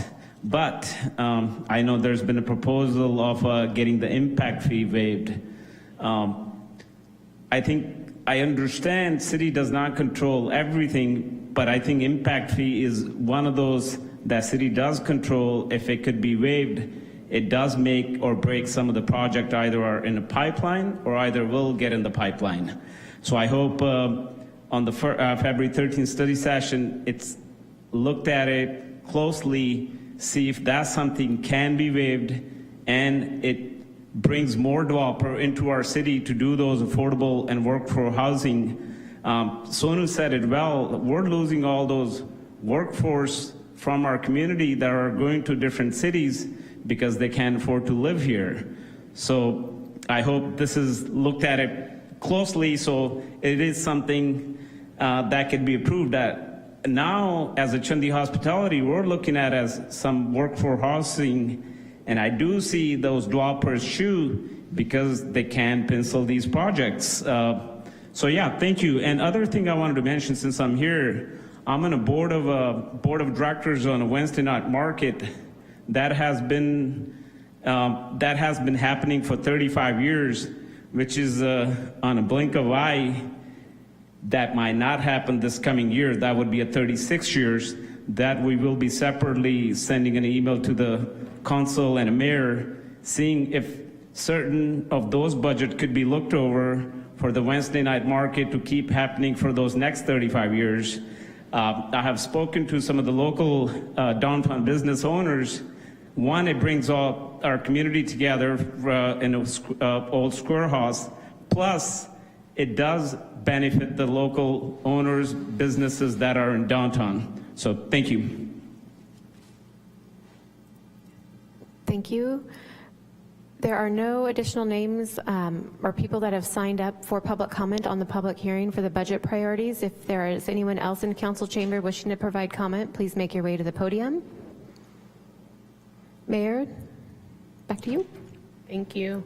We will now close the public hearing. Council, are there any comments or anything we'd like to say to staff? No? Yes. Comment-wise, parks. Thank you. Thank you. So we'll now move on to item 18, which is the notice of the final map on Stonebridge Home. That is in the packet. Item 19 is public comments on non-agenda matters. So if you signed up for public comment on non-agenda matters and you were not able to provide your comment during the first go-round, now would be your time to provide your public comment, and I'll hand it over to Madam City Clerk. Thank you, Mayor. The first public comment on non-agenda matters under item 19 will be Una, followed by Jeremy.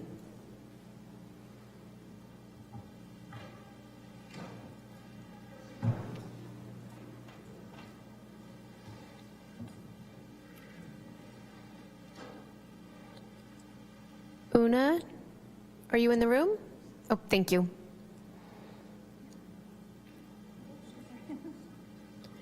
Please go ahead. Okay. How do I lift this? On the right-hand side of the podium, there is a little toggle up and down. Thank you. Thank you. My name is Una Risling-Scholl. I'm a District 5 voter, a lifelong Santa Rosa resident, a member of the Hupa Tribe of California, and a volunteer with Mask Sonoma and Sonoma County Acts of Kindness. Thank you for hearing me. I want to briefly address the ceasefire resolution. My family's indigenous history on California soil means I'm unable to ignore its government from state to local, how it chooses to interact with the world, especially oppressed peoples. What's happening to Palestinians by the state of Israel with over $2.4 million of support from the city of Santa Rosa is devastating to me personally, but it also puts my friends of Arabic and Jewish descent here in Sonoma County in increasing danger. Time is of the essence. I know that some members of Santa Rosa's government are wanting to change how it operates for the better in many ways, both local and beyond. This resolution is a very basic and obvious way to begin, as San Francisco demonstrated today. Thank you for your time.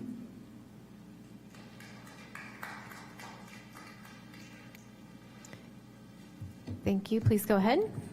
Hello. All right. Good evening, Mayor and City Council. My name is Jeremy, a Sonoma County resident, and I'll try to make this quick as others before me have already made this point crystal clear. I implore the City of Santa Rosa to adopt a ceasefire resolution as soon as possible. It's imperative to act, as every day more and more innocent lives are lost, and the United States has played a major role in the funding of that loss of life, of the genocide that is currently happening in Palestine. This funding that is used for war and death could instead be used here to provide localities with affordable housing, with houselessness, with the creation of new parks, and much, much more, stuff that we've already heard people talk about today. So, Please, City Council, I ask of all of you to work with community organizations calling for a ceasefire and show your support for human life. Thank you. Thank you. The next commenter will be Gary, followed by Hannah.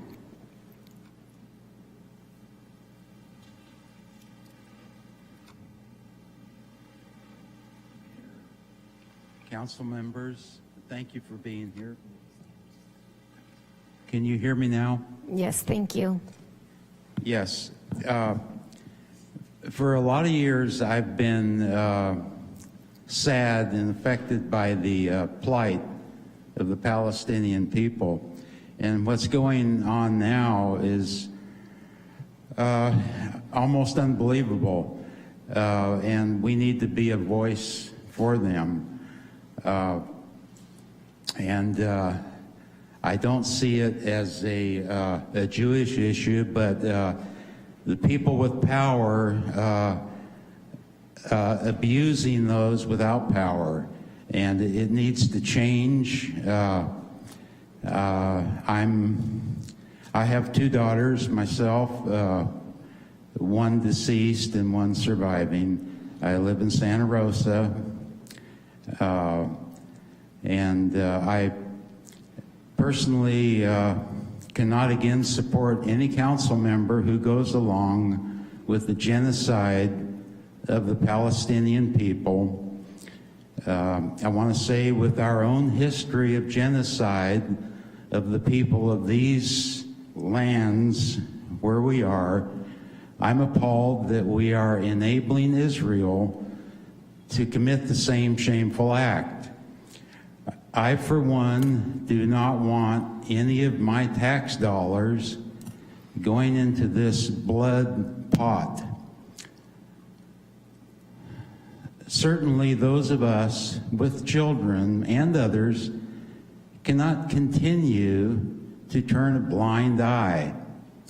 Perceptions are changing, by the way, and I suggest that the council calls for a ceasefire now and doesn't wait any longer and stands on the right side of history while we can still save some lives. This must be resolved, and it is the least that we can do. Thank you for listening. Thank you. The next public comment will be from Hannah, followed by In Hui Lee, then Tess. Thank you, Hannah. Hey there. My name is Hannah Barakat. I'm a Lebanese American, and I am here to request a ceasefire resolution be adopted for the city of Santa Rosa. What's happening in Gaza has shaken me and my family to the core. The horrors we've witnessed, heard from friends and family, and also the horrors that we've heard from one of our family members who is a journalist in the West Bank covering the atrocities taking place there. They're beyond my worst nightmare. Our tax dollars here are literally funding the Israeli genocide, and the U.S. support has given it cover to go on this long. I do not want my tax money funding violence. I can't imagine in any good conscience that anybody else would. The purpose of a ceasefire resolution here is to send a message to state and national leadership to speak up and stop the violence, stop this genocide. I want my tax dollars to go instead into my community, housing people, caring for the environment, and paying for services here, reinvesting here where we are. My name is Hannah. Again, I would love to request a ceasefire. Thank you so much for taking the time to listen. Thank you. The next public comment will be from In Hui Lee, followed by Tess, then Dallas.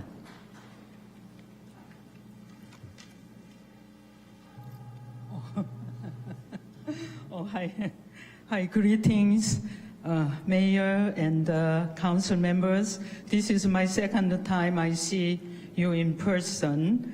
My name is In Hui Lee. I'm a resident living in District 5. I'm here tonight to urge council members adopt a resolution for ceasefire.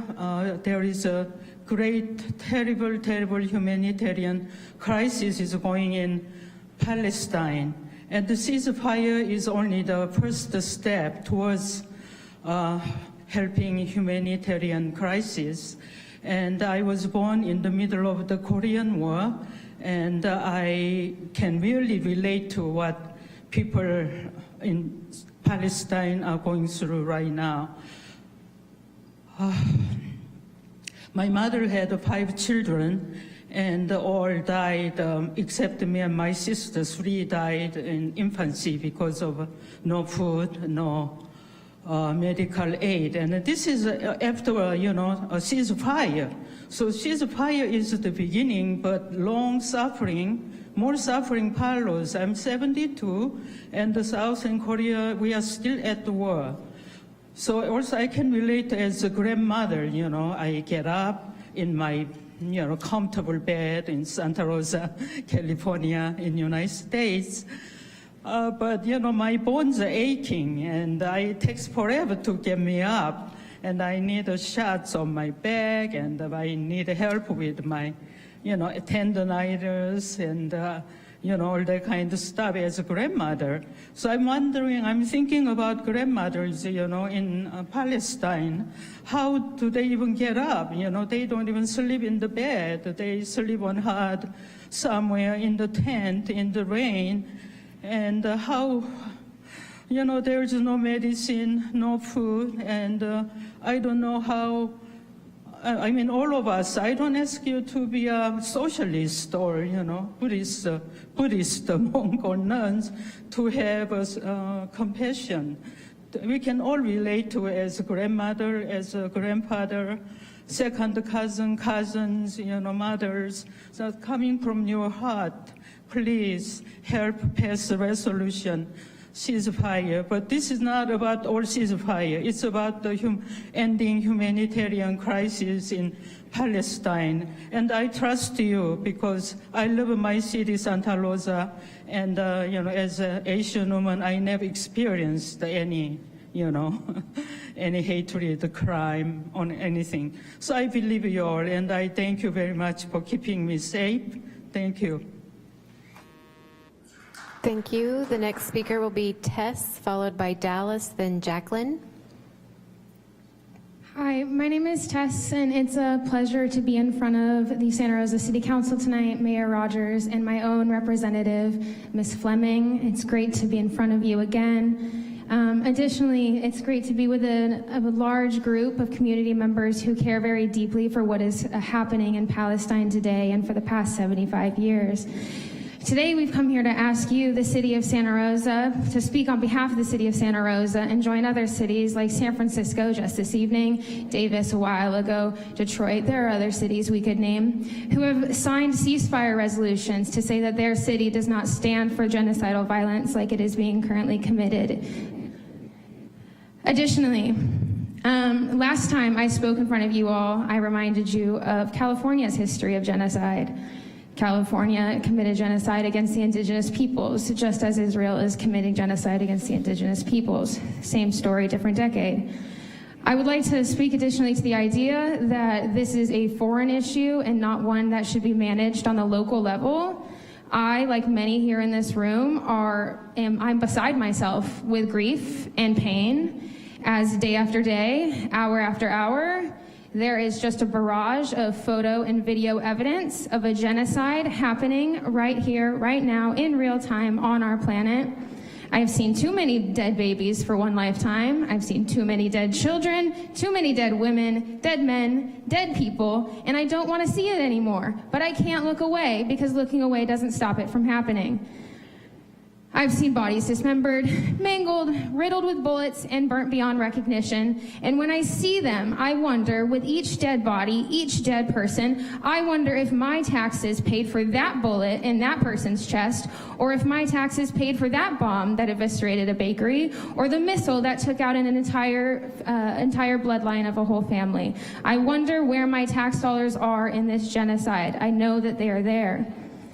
Most of us now have seen the more horrific things than we've ever wanted to see in one lifetime happening in Palestine. And here tonight, you, the city council for the city of Santa Rosa, can make a tangible effects on our lives here. You can say to the community that you affirm that this is a city that does not support genocidal violence.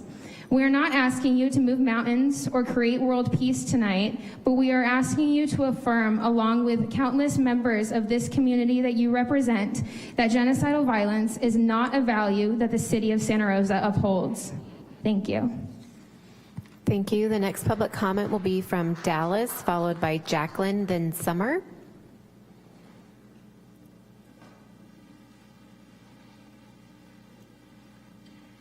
Hi, Dallas, go ahead. Good evening. My name is Dallas Womack. I'm a Santa Rosa resident and Sonoma County born and raised. I'm a software engineer specializing in cybersecurity, one of the industries that is most prevalently known for handling extraordinary circumstances. The National Institute of Standards and Technology outlines a cybersecurity framework for handling these sorts of extraordinary occurrences. He's one of many cybersecurity networks that kind of outlines how to handle these things. The NIST cybersecurity framework outlines identifying, protecting, detecting, responding, and recovering from extraordinary circumstances. We have found ourselves as members of this world in an extraordinary circumstance, and we need to do the first step to be able to handle this, which is to identify. Identifying this circumstance is going to be by adopting the ceasefire resolution and acknowledging that what is happening in Gaza is unacceptable and needs to be addressed. A ceasefire opportunity allows for peaceful resolution and negotiations to exist. That allows us to move on to protecting the people, everyone who is involved in the conflict. We're able to detect the different areas that are causing these things, respond to them, and therefore recover from them. If we are trusting different cybersecurity organizations to protect ourselves from power grids to water supplies to banking institutions, why do we not try to adopt the same sort of mindset when we are trying to protect each other, when we're trying to protect humanity?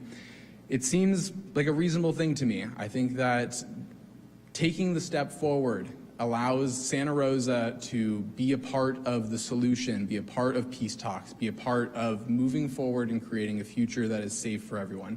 Thank you. Thank you. The next public comment will be from Jacqueline, followed by Summer, then Samaya. Can you hear me okay? Good evening, Honorable Mayor, council members, and staff. Thank you all for your time this evening. My name is Jacqueline O'Neill Mermay. I come to you as a constituent of District 5 and also as a fellow professional public servant. I work in local government in another Bay Area municipality. I'm here today to echo and amplify the voices of so many other community members, my neighbors, who I'm very proud to stand next to today, who have already spoken urging you to join so many cities, Oakland, Richmond, San Francisco, and the call for an immediate and sustained ceasefire and a call to end financial and military support to Israel. You've heard the numbers and statistics, and no doubt, I believe you have seen with your own eyes through your phone and on your screens at home the absolute devastation that is occurring in Palestine, not just today or yesterday or since October, but for the last 75 years. It is our duty to humanity to condemn these actions. Not only do these atrocities require that we speak out against them, but I implore you to consider the ripple effects that can occur, including exacerbating anti-Semitism and Islamophobia in our own community as well as abroad. Your own resolution passed in November of 2001 declares racism a public health and humanitarian crisis. That's your resolution. Genocide is the ultimate tragic iteration of racism, and our tax dollars are funding it. The request for a resolution is not controversial. Please listen to your constituents, listen to these community organizations, faith leaders, your neighbors who are coming to you, begging you, and I'm begging you to just look inside your own hearts and look within your own humanity when you consider making this call. Any delay in doing so is shameful at this point. We know what's happening. You as electeds, you have been entrusted to do the public good, so please, I am begging you to do it. As my neighbor said, we don't expect this to make a massive change in foreign policy, but I know that we all believe in the power of local government. We all believe that changes start small and they require our dedication and our persistence. Our community needs our tax funds here. Our unhoused neighbors need our tax funds here. Our educational system needs our tax funds here. Please, please do the right thing. To be silent is to be complicit. Thank you for your time. Thank you. The next speaker will be Summer, followed by Samaya.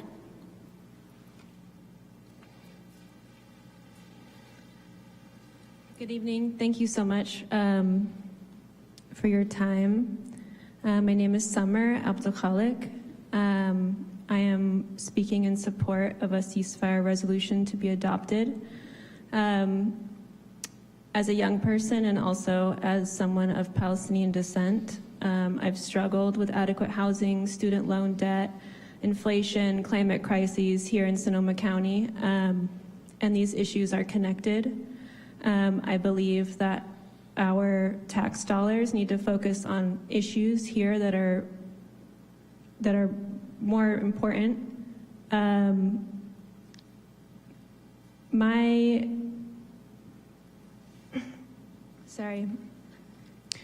My father was born in a refugee camp in the West Bank in 1949, after my family was displaced from Nazareth in 1948. To see families continue to be displaced in my father's homeland is a pain that is hard to describe. Every time I see a video of a mother in Gaza struggling to take care of her children or be pregnant and have to give birth in the midst of this genocide, I see my own grandmother who had to survive the same oppressive forces. Palestinians want to live life. They want the freedom to return, the freedom to travel, the simple ability to live a normal life. A resolution here in the city I live in is of utmost importance. As a tax-paying citizen, I'm continuously disappointed by our elected officials who are ignoring the majority of the public calling for a ceasefire. Please, as our most local form of a governing body, I'm asking you to put a ceasefire resolution on the agenda and call for the easiest, most peaceful thing that you can do, and that is to call for an immediate and permanent ceasefire. Thank you. Thank you. The next public comment will be from Samaya. Good evening. My name is Sumaya Muganam. I'm a longtime Sonoma County resident. I would first like to say, I am not Palestinian, but I am a proud Christian Arab woman. I am married to an amazing Palestinian man and have Palestinian children. My 84-year-old father-in-law is a byproduct of the 1948 Nakba. I implore you to pass a ceasefire resolution. We need to stand up for both Palestinian and Israelis that are being killed during this genocide. I want you to know that my family and I were just able to visit Israel and Palestine this past June. You cannot understand the horrific nature that the Palestinians are living until you see it firsthand. The starvation plus living that they are all living by, needing water jugs above their homes in order to get fresh water because they only get running water 4 days a week. I want you to pass this resolution to tell all Palestinians that their lives matter. That includes my children. Lastly, I want to share with you a little something about our culture because there's a lot of misconceptions about the Middle Eastern Arabic culture. My father taught this to our family, and it is something that is shared amongst most Middle Eastern families. We are a welcoming culture.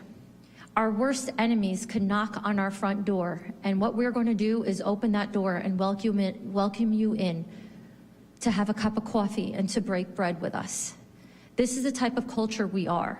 This is a type of culture we like to share. It is not what you always see on the news and what propaganda that is being spread. So again, I implore you, please stand up, do what's right, stop sending our tax dollars to a war that we don't need to be in. Thank you.